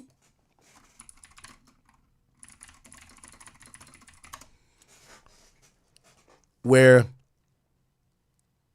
there was an interviewer trying to ask Jeezy about the statements of hip hop being dead, and Jeezy was just like, "Well, if he said it's dead, what the fuck am I doing?" Here we go. Just not one concept. You understand what I'm saying? But who said it was? You got Nas coming back saying hip hop is dead. Who is he to say hip hop is dead? Somebody that's been here for a very long time. We don't have to respect because he coming back saying hip hop is dead. I mean, so I might as well make a comment like Lil Wayne then. No, you're not gonna tell me I ain't doing hip hop. No, because you get okay, your I'll tell you what then. Okay, I'll tell you what. You look at them first week numbers and we'll talk about it. But that has nothing to do with that. See, that's what I'm saying. That's killing it right there. I ain't killing it. What you saying? He not. I'm gonna respect his craft. He not gonna respect mine. No, that's not what I said. Did I say? Did I say that? Okay then. Did I say that? Okay then. So Nas ain't did nothing he talking about. So what you saying? Did I say that? But has Nas did anything he talking about? No, I'm asking you what I said. Nas been on the block. Did I say that? And Nas bust his guns. Is any of Nas homies in the feds? That's what hip hop is. Okay then. All about that low that's all I'm saying. Not listening. Real quick. As you can see, not listening. Nas. No, you said you're not respecting my craft. I never said I disrespected your craft. You see what I'm saying? Okay, that's what you saying. No, that wasn't what I said, and we can go to the rewind. Because you said ain't nobody asking you to rewind. I'm saying hip hop is alive. Ain't nobody asking you to agree with me. If Nas say hip hop is dead, I say hip hop is alive. Tell him to get at me. It's dead. It's dead. It's dead. It's healthy conversation. Philly, holla at me. It's dead. If Nas say hip hop is dead, I said it's alive. But Tell him holla Nas at not me. in the room right now. 12-6. It's dead. It's dead. I said it right there. It's dead. Jeezy, God bless, bro. Snowman. Peace. All right. Oh, damn. It's a new movement. You know what? You know what I'm saying? Honestly, you can't say that. This is the new millennium. I can say that. This is for kids. I can say that. I can say that. Honestly, See, we about to have some honestly, problems, I can say that the concept of hip hop is dead. For the simple reason, I can say that, and I'll explain. I cannot say that or respect. A part of what Kendrick is rapping about is kind of mirroring like, the culture and the, I guess when we say culture, music is included. It's in a space that is just, watered down and needs to, as he says, needs to be blown up. I've never seen that work. We just have to be honest. So it sounds good, right? Like, it sounds good. But if you think Kendrick could stop beefs and wars and rap battles, or not rap battles, but drill rap and street rap and, I talked about one thing. He talked about propaganda. Propaganda is going to be at an all-time high when you artists don't open your fucking mouth. Also, here's the thing, too. I've always said songs like this fall flat because they talk a good game, but then the artists that y'all claim have the power to change it, they disappear. Again, I think, especially after the pop out, Kendrick has the rare opportunity to put on a whole sound onto a new generation. That West Coast sound hasn't been mainstream in a really long time. An authentic West Coast sound. If Kendrick does an album and features a bunch of West Coast artists, gives them features, helps bring them on the platform that he has all the Infinity Stones right now. He could make anything work. He dropped like some mid-song, and the song is like everybody's like, oh my God, let's break it up. He could single-handedly put that sound back on the mainstream map. But you're going to have to put some work in. You got to do collabs. You got to pop out with niggas. You got to really pop out and show niggas. You can't just go ghost and pop up at the Superbowl. No. So, again, he has some power in to make some of the changes. But usually what we see with these things are only to sell an album. There's no real movement behind it, right? Like, he don't give a fuck that much to be like, okay, I'm about to change shit up. Respect that. Well, you know, we can agree to Where you disagree, from but anyway? I'll explain Where to you you. from? London? Yes. Okay, so we're not going to even get into that. They got better taste than Wait a minute. You tell them cats and bricks Wait, that I said. wait. You tell them cats and bricks What that does that I said. mean? Honestly, what does that mean? What does that mean? I'm just saying, you got a whole nother respect for hip hop. You grew up on a whole different type of hip hop. But see, the reason Okay, why who you grew up listening to? let me explain to you why I can say I respect you enough to explain to you why I made my comment. All right. You know that's Moni Love though, right? I was Yeah, just yeah, okay. yeah, I know that. All right, just making sure. I know All right. The reason why I say hip hop is dead. Okay. Okay. And nothing more than that. Okay. Is because the original concept of hip hop is all different forms. You understand what I'm saying? Okay. It's not just talking about one area of hip hop in as far as struggles, street hustling, and coming up, which is a respected factor. You understand? But hip hop is a way of life. Wait a minute now. Absolutely, and I've been living it for 36 years, brother. Trust me, I know. Right now, in this day and age, it seems to be. Wait, I'm telling you. What I do is not hip I'm hop. telling you, that's not what I said, brother. Okay, that's What I'm saying. So telling it ain't you, dead, what then. I'm telling you, yes, it is. Because right now, well, first of all, you know, let me finish explaining to you. I'm listening. If there was more than one area of hip hop being given light, getting light, shining, and all the rest of it, then hip hop would not be dead. Hip hop is not one. It's just not. I can say that the concept of hip hop is dead. For the I simple can't say reason, that, baby. I can say that, and I'll cannot explain. say that or respect that. Well, you know, we can agree to Where you disagree, from but anyway? I'll explain Where to you you. from? London? Yes. Okay, so we're not going to even get into that. They got better taste than Wait a minute. You tell them cats and bricks that I said. Wait. You tell them cats and bricks What that does I that said. mean? Honestly, what does that mean? What does that mean? I'm just saying, you got a whole nother respect for hip hop. You grew up on a whole different type of hip hop. But see, the reason Okay, why who you grew up listening to? let me explain to you why I can say I respect you enough to explain to you why I made my comment. All right. You know that's Moni Love though, right? I was Yeah, just yeah, okay. yeah, I know that. All right, just making sure. I know All right. The reason why I say hip hop is dead. Yeah, do y'all remember this time? Okay. Okay. And nothing more than that. Okay. Is because the original concept of hip hop is all different forms. You understand what I'm saying? Okay. It's not just talking about one area of hip hop in as far as struggles, street hustling, and coming up, which is a respected factor. You understand? Hey, that's what you're saying. No, that wasn't what I said, and we I'm can not go gonna to the agree rewind. with you because you said ain't nobody somebody saying asking, hip ain't hop is nobody dead. asking you If to Nas rewind. saying hip hop is dead. Right now, in this day and age, it seems to be. Wait, I'm telling what you. I do is not hip I'm hop. telling you, that's not what I said, brother. Okay, that's what I'm saying. So telling it ain't you, dead, what then. I'm telling you, yes, it is. Because right now, well, first of all, you know, let me finish explaining to you. I'm listening. If there was more than one area of hip hop being given light, getting light, shining, and all the rest of it, then hip hop would not be dead. Hip hop is not one. It's just not made my comment. All right. You know that's Moni Love though, right? I was Yeah, just yeah, okay. yeah. Okay, I think they're playing it back in loop. Yeah, and if you look at this whole Kendrick Lamar watch the party die, by the way, it's starting to be ingested into the. It's ingested already into the system. There's just no release date on it, at least from what I see. But what I don't know if it's Universal or whoever he's partners with. They're currently tracking and actually monetizing. They're monetizing this track already for Kendrick. He just hasn't dropped it officially. Anyway, if you look at the lyrics, it definitely does seem like he's kind of piggybacking, or not piggybacking, but using that type of mantra, right? Let's read the lyrics. It's time to watch the party die. This shit done got too wicked to apologize. It's different. Get him whacked and disqualified. We even kill the killers because they taking innocent lives. Burn the whole village. We start over. It's really that time. Again, he's basically saying that this culture is full of toxic shit. Why reason with these niggas if they can't see a future first? Why argue with these clowns if the circus is well at work? Just walk that man down. That'll do everyone a solid. It's love, but it's tough love sometimes gotta result in violence. It almost like Kendrick is saying, whatever is deemed bad for the culture, which by the way, we should already know, this is how Kendrick views it, right? Like I know infamously he says on Euphoria, I'm what the culture feeling, but I don't know if the culture, you know, because some of what he's talking about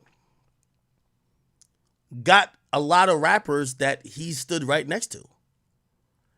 If we're saying we kill the killers because they're taking innocent lives, burn a village, blah, blah, yo, he's almost kind of talking about all of this destructive rap, street rappers, street niggas. Well, gang culture is kind of like really at the core of what's going on in LA.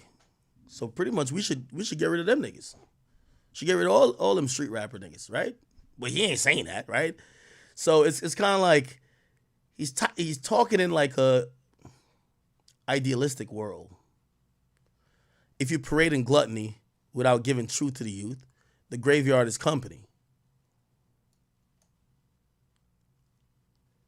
You know when I'll think Kendrick is brave? When he takes aim at somebody else other than who he just took aim at. Because everything he's saying goes to apply to a lot of people, right? If you parade in gluttony, most of the culture is talking about, and gluttony could be obviously insatiable appetite for whatever, drugs, fornication. Like, what does Future do? Future is telling you fuck bitches, take drugs. He ain't giving no truth to the youth. Are you gonna get at him? No, you're not. The graveyard's company just tells us what casket to choose. They party more than bitches. Tell me, what are you working for? They glorify scamming. You get chipped over this credit card. Influencers talk down because I'm not with the basic shit. But they don't hate me. They hate me, the man that I represent. The type of man I never dick ride because I want a favor. The man that resides in patience, so where the soldiers at. It's almost like, this is like a rallying cry trying to figure out.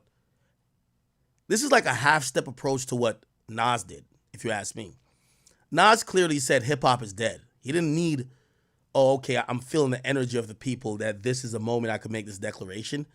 Feels like Kendrick is saying, yo, y'all seen what I did to Drake, but what I did to Drake is it's symbolic of me attacking what I think is wrong with the culture. So who down with me to ride? That's the sentiment I get. So the ones that lost it all and learned to learn from that, a thirst for life, head inside the book because he's concerned with that. Information that'll change his life because he yearns from that. Dedication, find out what's right because he could earn from that. I feel bad for the women that deal with the clown and the nerd shit. Can't blame them.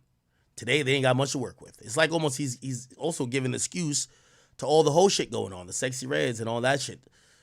How many bitches harder than a lot of you niggas would trade all y'all for Nip? I can't be proud of you niggas.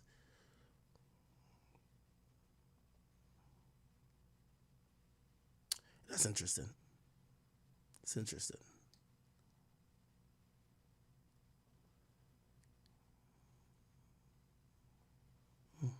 I'll let that go. God, give me life. Dear God, okay. Give me peace. Dear God, please keep these lame niggas away from me. Dear God, keep me shining. The fuck do they really think? Pocket watch, you must be the police. God, bless these words. God, bless how I think. God, draw the line because they confuse them with me. Please, God, you know how hard I tried. It's time for me to watch the party die. Go and get him. We gonna watch the party die. Send him home. We're gonna watch the party die. I think it's time to watch the party die. Street niggas and corporate guys. The rappers that report the lies. I need their families mortified.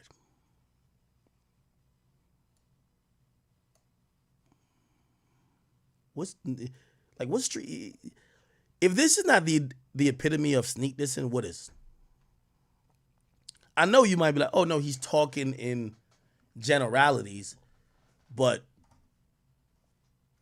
like,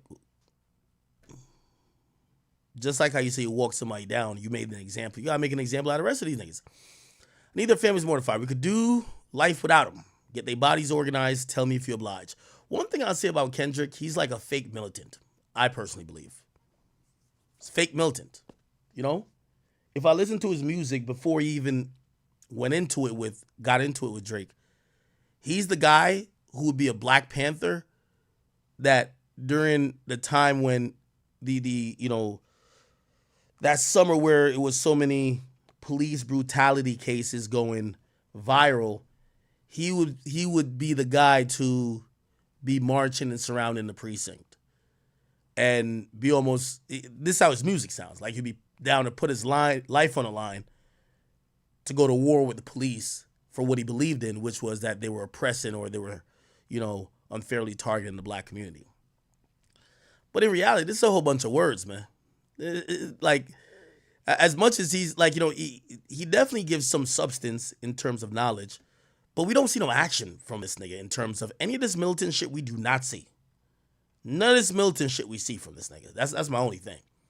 Right? It's like the nigga who's it's like Donald Trump in a sense, where Donald Trump is like, yo, it's time to take this country back. And you know what niggas do? All right, yeah, that nigga right. Let's go to the Capitol. Like niggas say, all right, we're going to the Capitol then. And then Donald Trump is like, I ain't telling him to do that.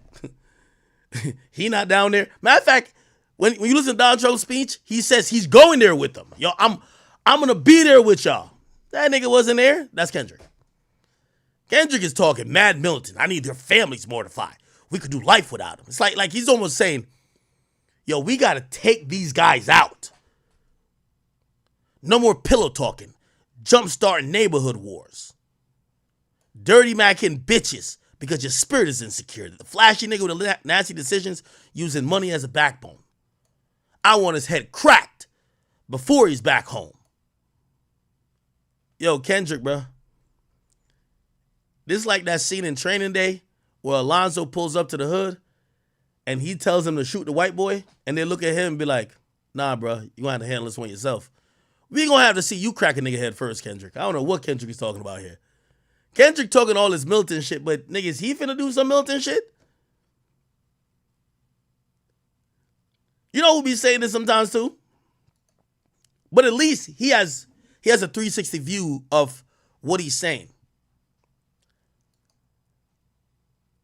Kendrick sounds like Charleston White, except Charleston White be keeping the beam. Charleston White say, like, I heard him talk about the Saya Massey thing. Charleston White, Saya. And he was just like, right here, I think this is it. The black lady Shonda Macy. Yeah. Like, he basically saying, like, this is how Kendrick is rapping. Yo, we need to go to war. Charleston White says the same thing here. Yo, why are we not going to war when they're just killing us? And then at least he'll stop by saying, since I know, because he gives a personal story, he says, we went out, because he caught a case back in the day, it was a murder, for a white person. He said, damn, I thought the whole culture was with us. That's when I realized I don't give a fuck about this. Listen. Why ain't nobody been hurt behind that? Why we ain't got no like the 9/11 that'll drive a car into that police officer mama house and boom. Real life. Stabbed in jail by a Mexican. A lot of other snitches are people like that. When they go to jail, it's always a Mexican that do it. It's never a black man. Like, why is it that we don't stand on like that type of shit? Like, we can't fathom hurting a white man. When we lay down and close our eyes, when we lay down and close our eyes, we cannot see ourselves causing hurt to a white or a Mexican. We can't see it, homie. For whatever reason, we're psychologically programmed to be afraid of hurting a white person and a Mexican.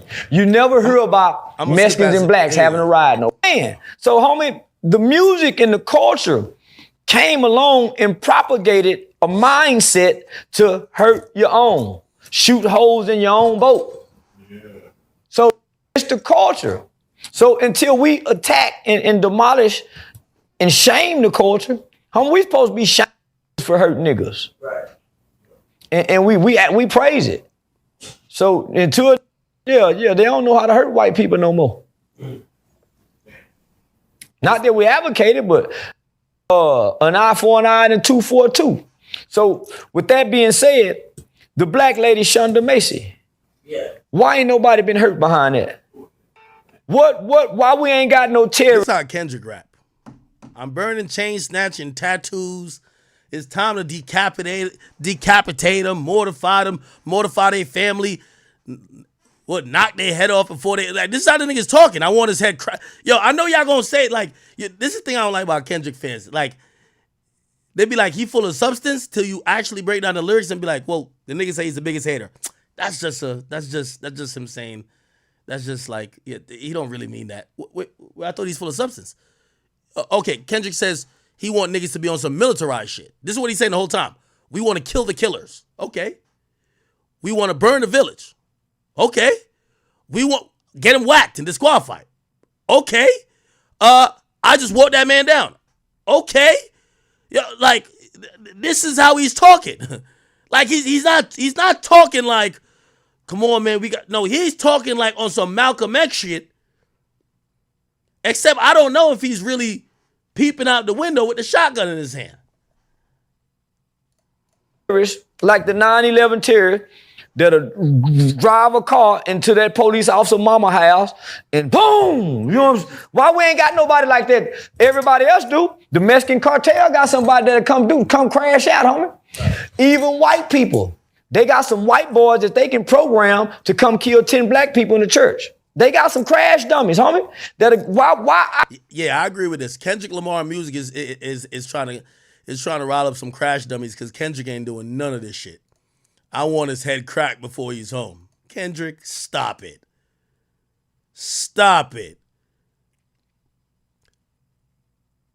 I think it's time to watch the party die. Street niggas and corporate guys, the rappers that report the lies. I need their families mortified.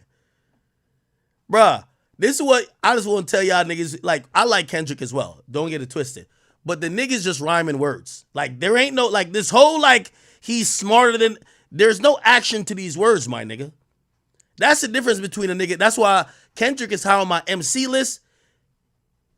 In terms of artists, he ain't gonna never be over Pac. At least Pac was trying to put a little bit of action. I ain't gonna say a lot.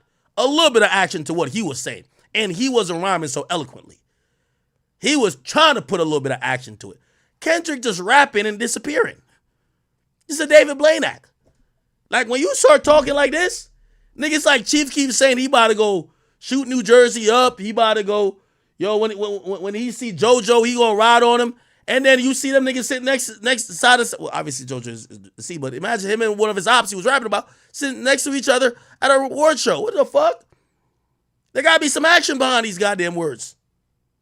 What action at? What, you beat Drake in a rap battle? That's the action? No, nigga. You rapping on some militant shit. You want niggas head cracked? You want their families mortified? We got to see him do it first. When Kendrick cracked the first nigga head open, we'll follow right behind. Otherwise, this is just rapid word. This is like Eminem. You know, Eminem would be like, yo, the spiritual miracle lyricals will get your body eviscerated to the minerals. Like, yeah. But you know he ain't mean that shit. He just rhyming words. Our crash dummies crash out on us. Why we don't have no crash dummy that'll crash out for the race?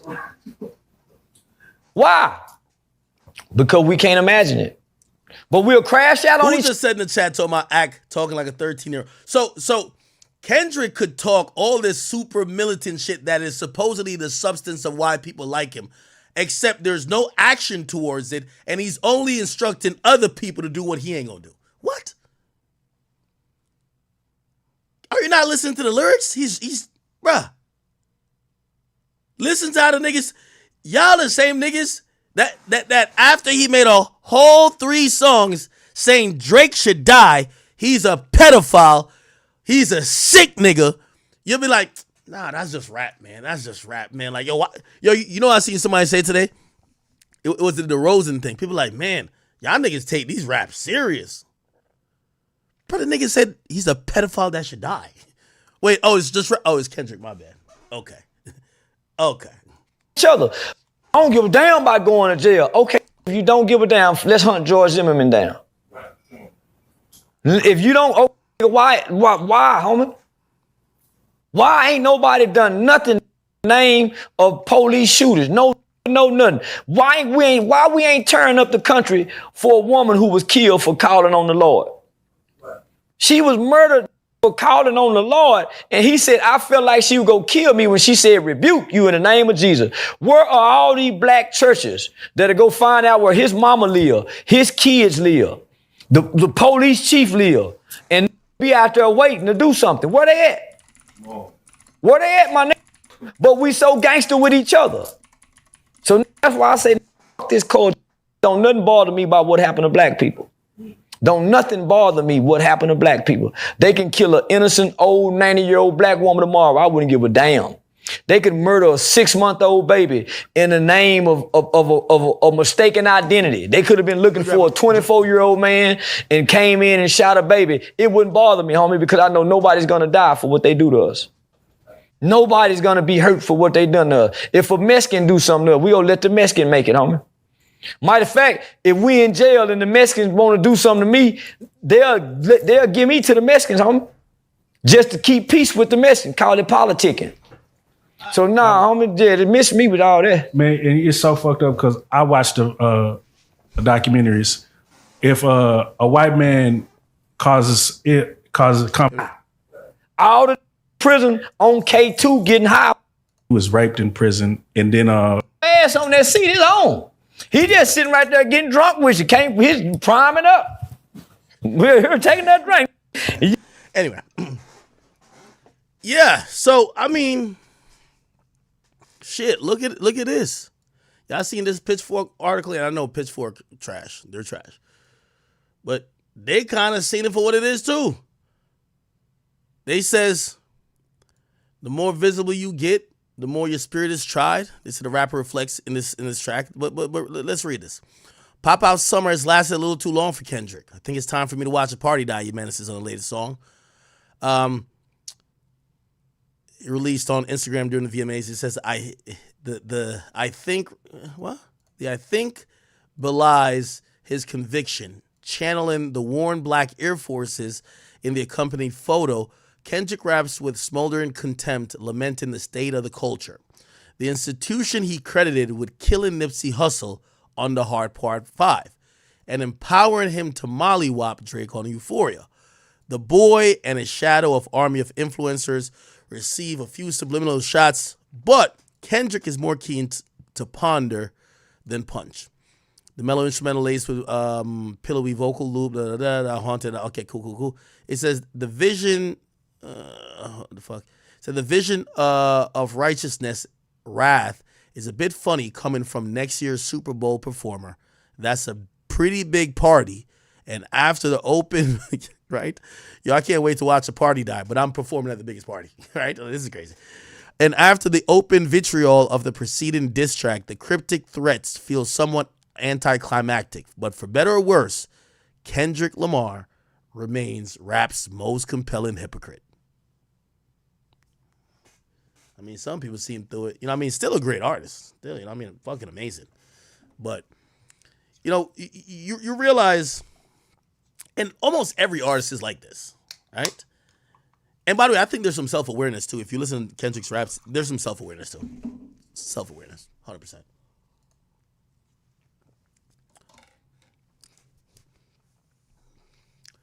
Okay. Let's get to this Diddy shit, right? All right, people. So Diddy got sued by wow, this is, let me pull it up. No, don't tell me I didn't fucking, oh my God, I'm being tight. No, where is it? God damn.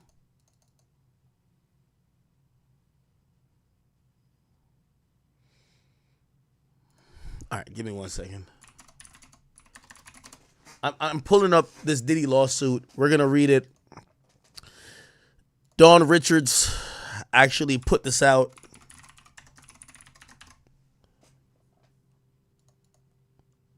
She's accusing, this is a new lawsuit. By the way, this is probably like over 15, I think between 10 and 15 lawsuits that Diddy is facing. Here we go. I'm going to find it. Yep, I got it right here.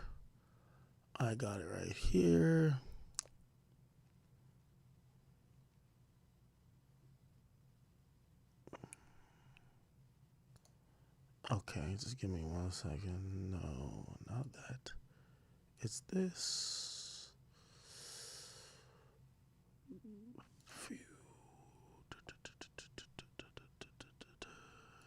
Got it. Okay. My bad, chat. Diddy,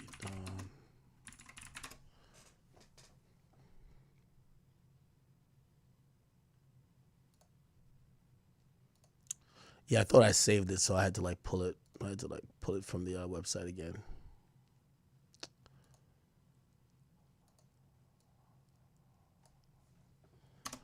Okay, here we go. All right, so Dawn Richard of not Day 26, Danity Kane. If you don't know, Danity Kane was a female R&B group that Diddy signed. I can't remember what year, but he signed all these beautiful women, right? The lead singer, or the supposed lead, was Aubrey O'Day. I believe she is the woman in blonde right here. He also signed Day 26, and this was after he did Making the Band, right? And he initially signed originally The Band. Aubrey O'Day has been speaking out openly because before this whole like whirlwind started with Sean Combs, she said she was offended. She said that Diddy essentially offered her the publishing back from the group that he didn't give them initially, basically if they signed the NDA. According to her calculations, the publishing at this point, since they haven't put out music in such a long time, they're not that much of a historic group. The music is kind of just withered and died, and they didn't come out even in the streaming era. Apparently, their music is probably worth a couple $1,000s at best per year in terms of publishing royalties, right? So she wouldn't be getting that much money, but I guess it would be a check. And I guess Diddy, you know, when he came out on The Breakfast Club and said, yo, I'm feeling like Brother Love now, and everybody gets their publishing back. I just want to do something for the artists. Like, we all remember this. Diddy Publishing Breakfast Club. He basically spoke really quickly. This is why. When I went and called out the Grammys, I also had to make sure that I had a look from within. Once you start asking for change in this world, you have to look within and be a part of that change. It was more of me evolving as a businessman, a person that really wants change in the world, and progress, most importantly. And it was the right thing to do. If it wasn't for these people that have helped me with all of these records, if there's anything like that, just doing the right thing, that's just the frequency we should all be in. I want reform in all industries. Anytime niggas start talking about frequency, vibration, like nigga, unless that motherfuckers is programming a dildo or some type of radio, nigga, what the fuck is a nigga just saying frequency, vibration? That usually means they're using word salad for, nigga, I don't want to tell you the real truth, okay? So this is what he changed his name to Brother Love, and then he comes on, he says, yo, the reason why I'm giving back everybody they publishing, I was calling out somebody else, and I realized I can't be a hypocrite, so I say, you know what, let me give it back. When in the history of life has anyone, when calling somebody out for some shit, then realize that they're guilty of the same shit and corrected their own wrongs without people aggressively calling them out? Diddy would be the first, right? Industries. If I got to ask corporate America to change their ways, then I have to be accountable for myself. And so that was done 2 years ago. 2 years ago, you gave. Keep in mind, that's the same Diddy that was arguing with the Locks, where Jadakiss threatened him that he would drop a refrigerator on his head. Because, listen. People don't understand. Don't say, Jada, you bugging or it's worth really killing. Like, yeah, he wanted to kill Diddy over his publishing. First and foremost, for putting your John Hancock on the paper. But then, like, after a few years and after 10 years and 12 years, and you become of age and have kids and have a life ahead of you. Nobody never took nothing from me. Like, it's hard for me to look at Diddy. It's hard to go, like, to be phony about it and pull him out on stage at the Hova concert and do the Benjamins, and it's hard. Like, it's not. Have you talked to him about millions of dollars? This is my life. It's worth dying. It's worth killing over. Like, seriously, don't say, Jada, you bugging or it's worth really killing. Like, sit down, think about it, pull it all on the table. It's really worth doing it over. Like, some things ain't worth it. That's one of the things that's worth it. So, me personally, I can't sleep sometimes. Like, I lose sleep. Like, I be ready to just black out. Like, how long have you been? Have you had the conversations with Puff about trying to buy it back. He's so much of a gangster with the paperwork. He'll tell you one thing, Alright. then he'll tell his lawyer or people that rep. Okay, then Diddy gets on the line. Your lawyer told us that. I see you at the whole. Yeah, then Diddy gets on the line, basically say, why y'all doing all this? Sit on this interview with her and talk as long as y'all want to talk about it. Or you can take the invitation I gave you before. But it's not even getting there because of your get on the radio, whatever tactics. I ain't your enemy. Dog, we I ain't your enemy. You need to bang like that on cats that's coming at you. I ain't your enemy. Just yesterday we got a note from your office about killing saying you don't have no idea. Yeah, Diddy slick. He said you need to kill somebody that talks about killing you. None of this or none of nothing. Just yesterday, your lawyer told us that. I see you at the show backstage. You said find out what it was. But don't sit here and portray like Puff took nothing from y'all. What is it? What is it? What do you call it? What do you call it? What do you call it? And don't say we can come in your office or do none of that, because we can't do none of that.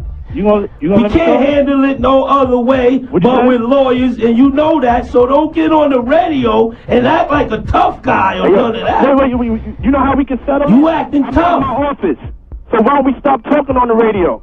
Now, you want people to stop talking because you just don't want to know the truth, dog. We made one record with you, Money, Our Respect. It's 10 years later, and you still got half of our publishing. Now, there's no way you can make it justifiable that you deserve half of our publishing. You ain't saying nothing to my face. We just at the concert. You ain't saying nothing. What are we gonna do? Saying it to your face? Get sued? What do you want us to do? We can't touch. We can't be violent or none of that. We can't even have. Saying this, dog. 2 years ago, Levels in Miami. Let's recognize real. Y'all know where the office is at. There's a big sign on it. I'm gonna be there. The whole National Guard's downstairs too. Cut it out, man. We can't caught up in this. I'm a grown ass man, man. You're a coward. And I don't take nothing. You're a thief, You're a coward. Don't say you're a thief. Okay. You're a Come to the thief. office, man. Come to the office so we can straighten it out there. Yo, how we just three guys you don't even mess with. You had your Ace Boom publishing. You call me whatever you want. want. You won't let his publishing go. I'm at the office. That's Biggie they talking about. You don't let your man's publishing go. We're gonna argue in front of New York. That's the way you want. Do you own your man's publishing, dog? Nothing to y'all, man. Do you own your man's publishing? New York could believe it or whatever. I don't Do you own your man's publishing? I can sleep good at night because I ain't never did that to y'all. And if y'all ever want to, you had a whole bunch of artists that never like us, Puffy. That's it, dog. You had a bunch of artists whose careers never went right with you, dog. Be for real, dog. Look at the list. We don't want to be violent. You the artist that did the best for yourself. Look at your list, dog. Look at all the artists you dealt with. Look at this shit. Anyway, there's a part where Jadakiss said, I will drop a refrigerator. Jadakiss refrigerator. Yo, he said I would drop a refrigerator on your head. I forgot. There's a... Damn. I just want to only play that part. I said, if anything don't come, if right there. See you at the Hovel at the show. Money, Our Respect or none of that. You're a thief. Okay. You're a killer. You own your man's. The artists you dealt with, gone. Wow. We let y'all go. We keep it moving. But to get on there and portray like somebody gotta go and steal and rob and be shysting y'all, that ain't really correct. You know what I'm saying? First of all, I'm at my office right now. I'm always. Anyway. I just wanted to hear that line. I can't find it though. He said, nigga, he said, I would drop a refrigerator on your head. Anyway, so y'all get the deal. That's been, in Diddy's defense, even though this is not much of a defense, back in the day, the record industry was so predatory. This is why, like, all the old rappers, no disrespect to them, they're broke. Like, they're all broke. Because they were being taken advantage of, like, severely. Like, right now, like, name a rapper who fell off. Like, you see, I don't want to use that, but, like, if a rapper's on now and he went platinum, and, like, he maybe had one gold album afterwards or maybe 2 gold album, bro, these days, they're going to be good, bro. Like, they're going to be good, like, even if they fell off. Because just nowadays, artists own more of everything, right? Some labels still take some of the publishing, but they won't take all the publishing. Back then, artists didn't know what publishing was, so they took all of it. So the labels took all of it, and would like, for example, like with Biggie, they would be like, yo, here's $200,000. You're like, oh my God, $200,000. And they own your publishing for the rest of your life, right? That's like a $200,000 upfront fee while they're going to get money. Like Biggie's publishing these days probably at least still give $500,000 a year, right? So if you sold your publishing for one $200,000 check, every year for forever, your publishing is bringing in at least $500,000. I would probably think maybe closer to $1 million or maybe more because of Biggie. But still, forever, a nigga's, ain't that a great investment? You give a nigga $200,000 once, and for the rest of time, you'll collect $1 million every year. That sounds like a really good deal, ain't it? So people got hip to it. People got smart to it. Danny Kane, obviously their career didn't go as maybe as they planned, and they're probably a little bit resentful to that. But like Aubrey O'Day has called out a lot of this stuff. It's just like, yo, like I played some of what she said. Like she was been talking about this.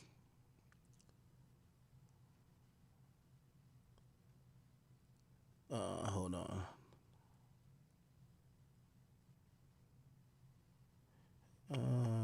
I think these right here. Tells those stories. Bad boy artists. Any comment? Yeah, I'll talk about this. Floor is yours. So this one has been bittersweet for me because as I've gotten older, I've let go of a lot of the trauma, and I've learned to really appreciate some of the more personal, beautiful moments I've had with him. And he is the first person that gave me a platform to show my talent to the world. And I was at 17, I'm 39 now. So I have a hard time talking about him. Before it was no good. Now I feel loving moments for moments that we had together. But this banner that he's painted himself with all weekend long, this has been the Labor Day talk in my world, that he's paying back all of the bad boy artists. I just want to throw you the facts, okay? Sure. The deal that we were offered, and when I say we, not every artist got it. Like Day 26 did not get it. But this is what it is. You can have your rights back to your music after Puff went under and somebody else bought our catalog. So this is long after we have 2 double platinum albums, $14, $15 an album from 2 million albums is, what is the math on that? 48 million? Yeah, something like that. I'm no mathematician, but maybe. So $48 million somebody made on me. Yeah. I did not make anything. When I said I did Christina Aguilera for free, I didn't do Christina Aguilera for free, but the record label recouped it all. We were in debt at the end of that tour.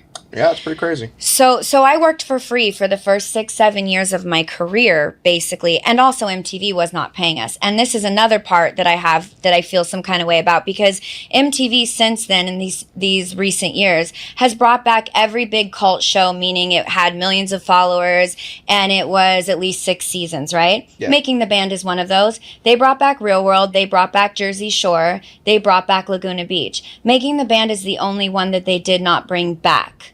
And Making the Band is the only cult MTV show that made that network, one of them.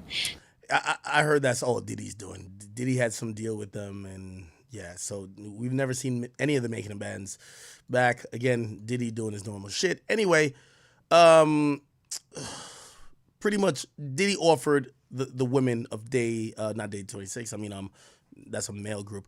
Danny Kane, you get your publishing back, got to sign this NDA. She's going to speak about how much money would be. Wrongdoings or action. This was the NDA she's talking about now. Amounts due since Sony bought our catalog. Okay.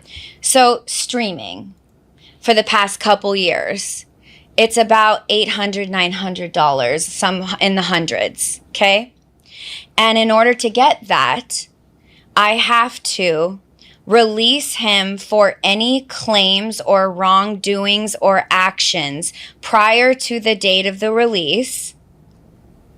I have to sign an NDA that I will never disparage Puff, Bad Boy, Janice Combs, or Justin Combs' music, or EMI, or Sony ever in public.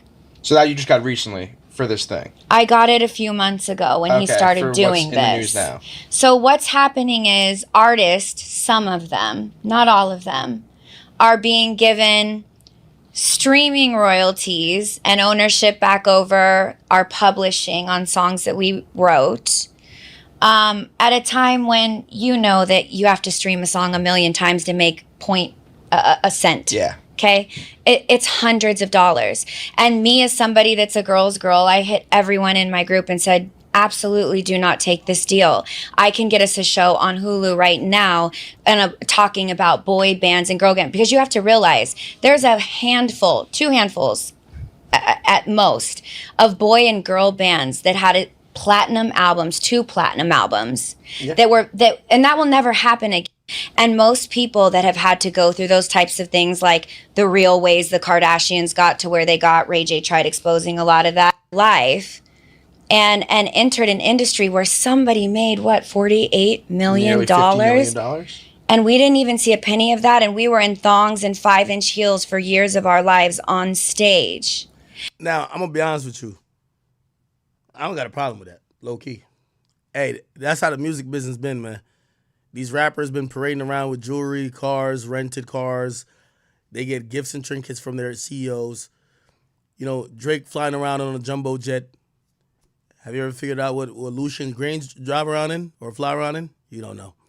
The people who are making the money, the real money at Universal, they will laugh at that little jet that Drake keeps driving around. It just is what it is. You know what I mean? Like, this industry is a kind of, it's a fixed game that always fixes the game that if you want to be a big artist, you can't be independent. Or it's going to be so hard that if the success rate is 0.5%, to be a signed artist, the success rate to be independent is going to be 0.005. So because they control the whole market, they control the streaming services, all the platforms that pull it, that push the music, yeah, they kind of control the whole thing. And you know, you ever heard the saying, one monkey don't stop a show? Yeah, this is the only way to cloud up or do your thing in the music business. You can't be a one-hit wonder. You can't be in with one album and then go out. You got to gain some leverage. Drake got leverage. Kendrick got leverage. At this point, J. Cole got leverage, right? Like, it took a while for Jay-Z to get leverage. So those are the only times you get to get the leverage to try to change the favor of what the contract is. Yes, they signed you girls, no disrespect, you're beautiful women, but they signed y'all from nothing. Yes, they make $48 million and y'all make $5 million. I'm sorry, that's kind of how it goes. Now, it sounds good, like, oh, they're making $48 million profit. They probably spent $10 to $15 million on promoting y'all, producing y'all, developing y'all. So then there's only really, then y'all get paid, say, $5 million. So really, they get 20, if that, plus other costs. You know what I mean? They probably end up with $10 million. And I'm just telling you how unfortunate the music business works. Yes, if they did profit from y'all, it's to make up from the 20 other losses because they signed 20 other losers. That's just kind of how the game works. Obviously I do have some sympathy though, because they come from a time where this isn't the internet era where you could get a buzz. Like if somebody gets popping on TikTok, an artist that's popping on TikTok, or if you go viral on Instagram, or you pop off on YouTube organically, when you go to these labels, these labels want to give you everything. I'm talking to my boy OT7 Kwani recently. Boy popped off going crazy, right? They're trying to sign him. Feel me? Like, they're trying to sign him. I guess in either one of his songs or something like that, he always say, yo, I wanted a Maybach. Bro, they're trying to sign him. They buy him the Maybach. Like the Maybach, they just bought him. Hey, here's your Maybach. Take it. Please sign it to us. Why? You got leverage. It is what it is. It's just business, right? So again, I do feel bad for her, but it is just what it is. Like, bro, the music business is kind of predatory, but like it's predatory with with understanding that the success rate is pretty low. Okay, now let's get to Dawn Richard and her filing. So essentially, I played Aubrey Day talking about it, saying Diddy basically offered what would be worth a couple $100 a year for them to sign an NDA that they could never talk shit about him and also sue him. They turned it down. Diddy goes into a whole whirlwind of problems. And by the way, I think that all of them are going to file lawsuits. But the first one who's filing lawsuits, or who did file a lawsuit, is the person known as Dawn Richards. And where is her lawsuit? Here's the lawsuit. So the lawsuit says Dawn Angelique Richards sues Sean Combs, Harv Pierre, and like 30 other places, okay? Basically, here's what it is. It says, I'm going to get to the juicy part of it. Basically says, in 1998, Combs explained the origins of his stage name, that Puff was basically because he had a temper. It was known to Huff and Puff because he was angry, okay? They're basically saying that Diddy was an angry guy, was abusive, sexually harassed them, and to the point that it may constitute as assault. They're saying Mr. Combs regularly hurled objects in fits of rage, often throwing items like mobile phones, laptops, food, studio equipment across the room or at people. On numerous occasions, Miss Richards witnessed Mr. Combs brutally beat his girlfriend. So they're piggybacking, which many civil cases do, piggyback on stuff they've seen in the media. Brutally beat his girlfriend, Miss Cassie Ventura. His persistent abuse included choking and strangling Miss Ventura, striking her with his hands. By the way, isn't it ironic that before, a lot of people doubted Cassie before that video came out of clearly Diddy abusing Cassie? Why did Dawn Richards not come out then and say, hey, I want to speak up for Cassie because I'm an advocate for victims and I want to speak out against domestic abuse? She didn't speak out publicly.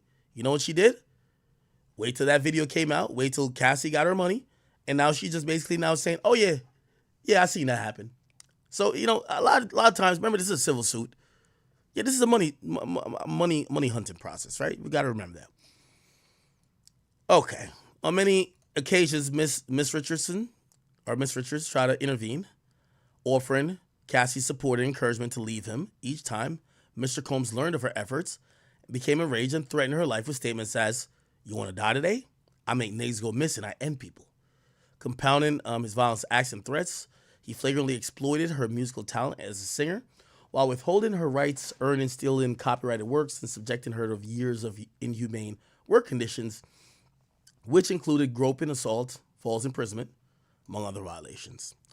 For nearly a decade, he manipulated her with mantras that submission to his depraved demands was necessary for career advancement, instilling in her that belief that such abuse and exploitation were required for female artists to succeed in the industry. It wasn't until Cassie bravely came forward, she realized her personal suffering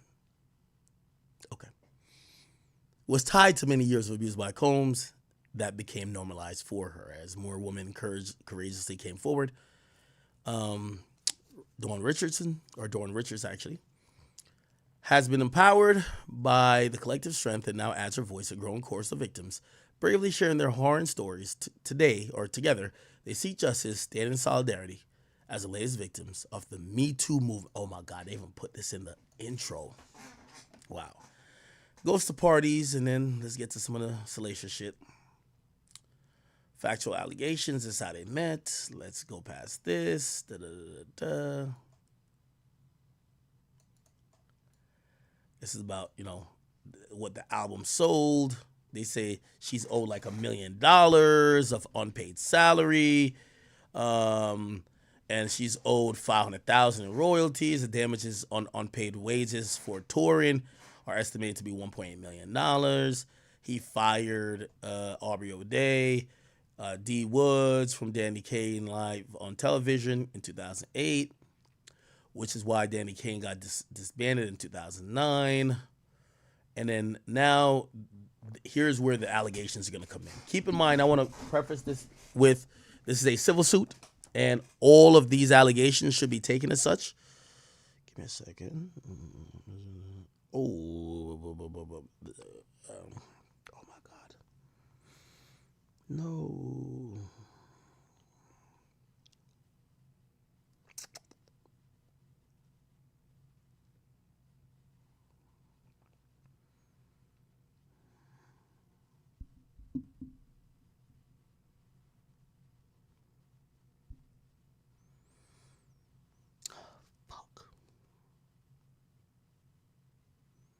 Goddamn. All right. 2 things. Y'all gonna be tight of me. First of all, I don't know why every rapper and their mama love hanging out with me, but I do have a meeting with a rapper shortly. Fuck. I don't want to tell you who, but somebody out. I think y'all like. I gave them a time. I actually told them, I was like, maybe this hour, the next hour. They're like, yo, I'm like mad close. I'm like, fuck. I'm like, not even, I'm on stream. So I might have to, fuck. Damn. Second thing, I should put this out to y'all now. Y'all help me make my decision. So I get hit up yesterday. Tell me what I should do, Chad. I need y'all. I get hit up yesterday, and like 20 people hit me up. Everybody's like, ack. I said, what's up? They're like, yo. So I haven't decided yet, but y'all gonna help me decide. They said, Kanye West is asking for you. Like, what does Kanye want? They said, you know it's Kanye, so you know it's off the wall shit. They said Kanye West wants you to fly to China by tomorrow. Apparently Kanye's performing in China. First time in 16 years. It's some controversial performance in like, I don't even know what part of China. It says he wants Act to stream it. And I'm like, China?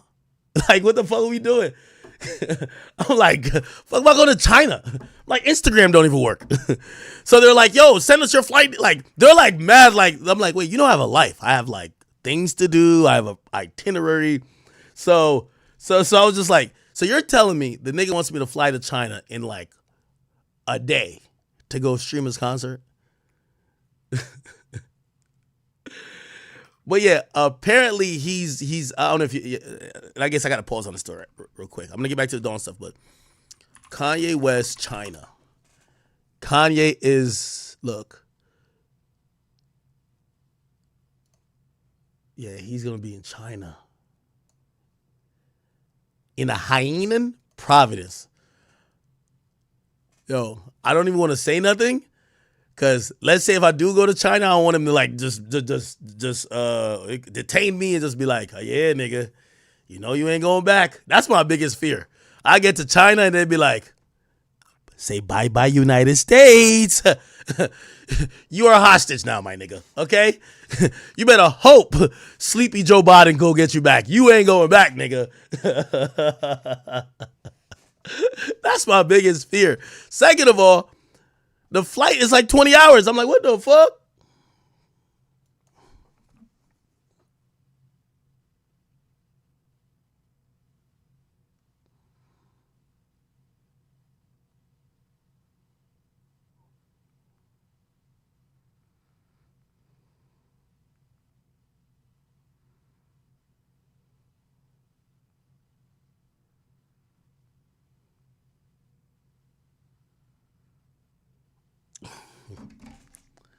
All right, so Kanye. At first, I thought it was a joke. Then Travis Scott's manager hit me up and be like, "Ack," I'm like, "What's up, Ack? We need you. What do you need me for? Kanye needs you. What does he need me for? He needs you to come to China on Sunday. Excuse me? Yes, China, Sunday. Don't worry, we'll pay for whatever, we'll get you there. But he wants you to stream the most legendary performance. It's his first time in China in 16 years.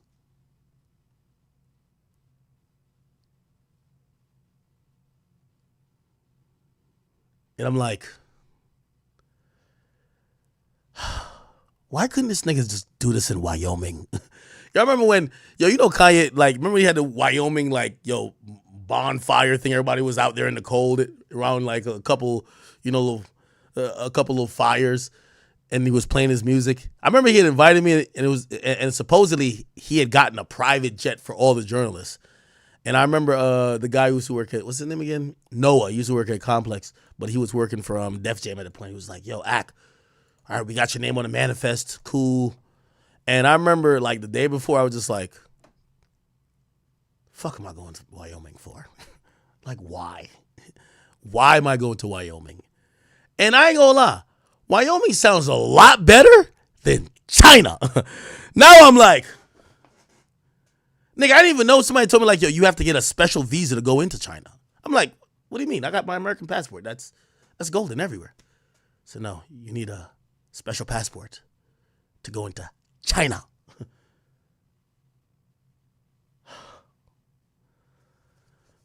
I'm like, yo, chat, if y'all don't see me for 3 years, I'm in some type of Chinese concentration camp. They might let me out with COVID 2029.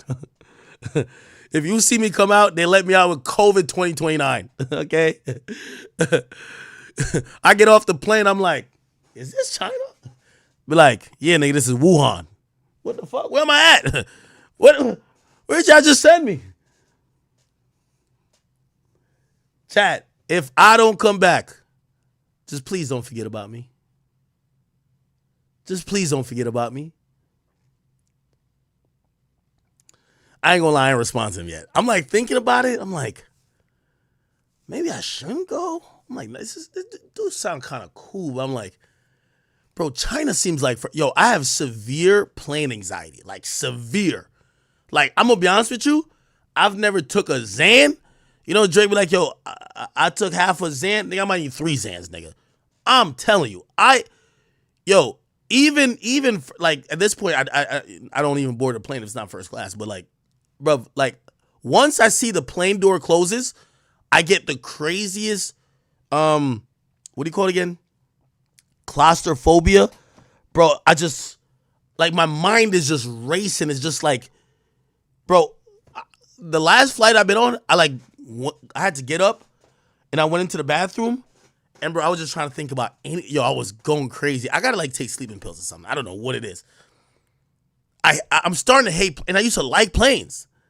Now I fucking hate, as soon as, you know what it is? I think I watch too many plane videos. Bro, I be watching all them plane videos and shit. I be watching some shit on YouTube called Mentor Pilot.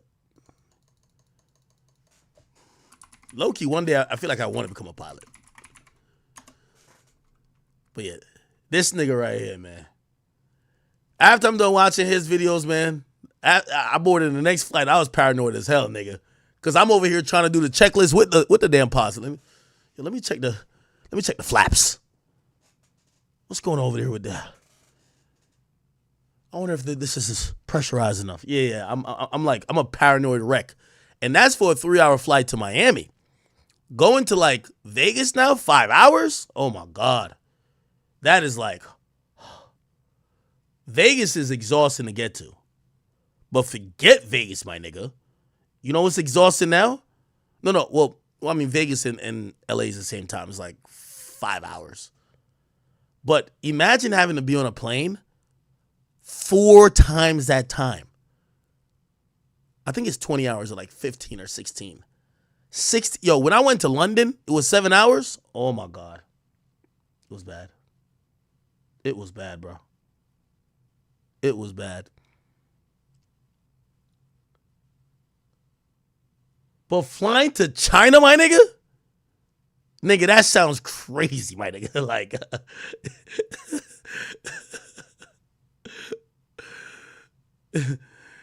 for a quick second, I was thinking about it. I'm like, well, if I do go to China, I need an outfit. I'm like, what's the drip in China? This is what I came up with, chat.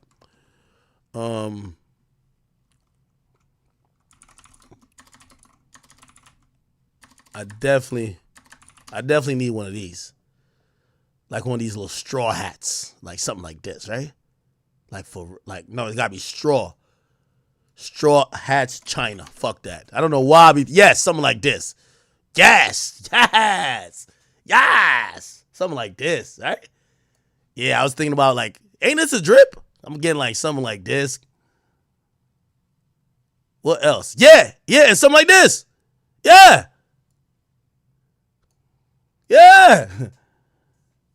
Chat, if I make it to China, I'm rocking this. Y'all know I love black already. This is kind of fire, ain't it? Holy. It's probably silk. Is this silk? Nah, this is the drip. They were. Oh, wait. Is this Converses? Okay. Chad, I ain't shit, right? I'm over here thinking about the drip for China.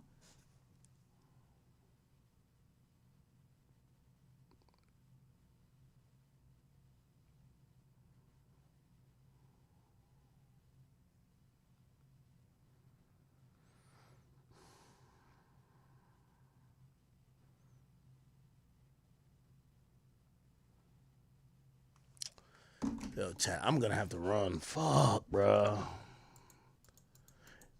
You see, this is why I like when people be like, yo, act, don't go outside. Because, like, I could just stay inside and stream. I got to meet people. Fuck, I didn't even get to finish my Aubrey O'Day thing. Anyway, chat, I don't know about the China thing. I'm going to stream later today. I'm going to let y'all know if I'm going to China. I guess today's Friday. The concert is Sunday. So I might have them book a flight. You know, you can like cancel a flight. Like I might have them book a flight, and I'll decide if I'm making the flight with y'all when I get back on stream. All right. So maybe I'm gonna go see Kanye perform in Wuhan. No, it's not Wuhan.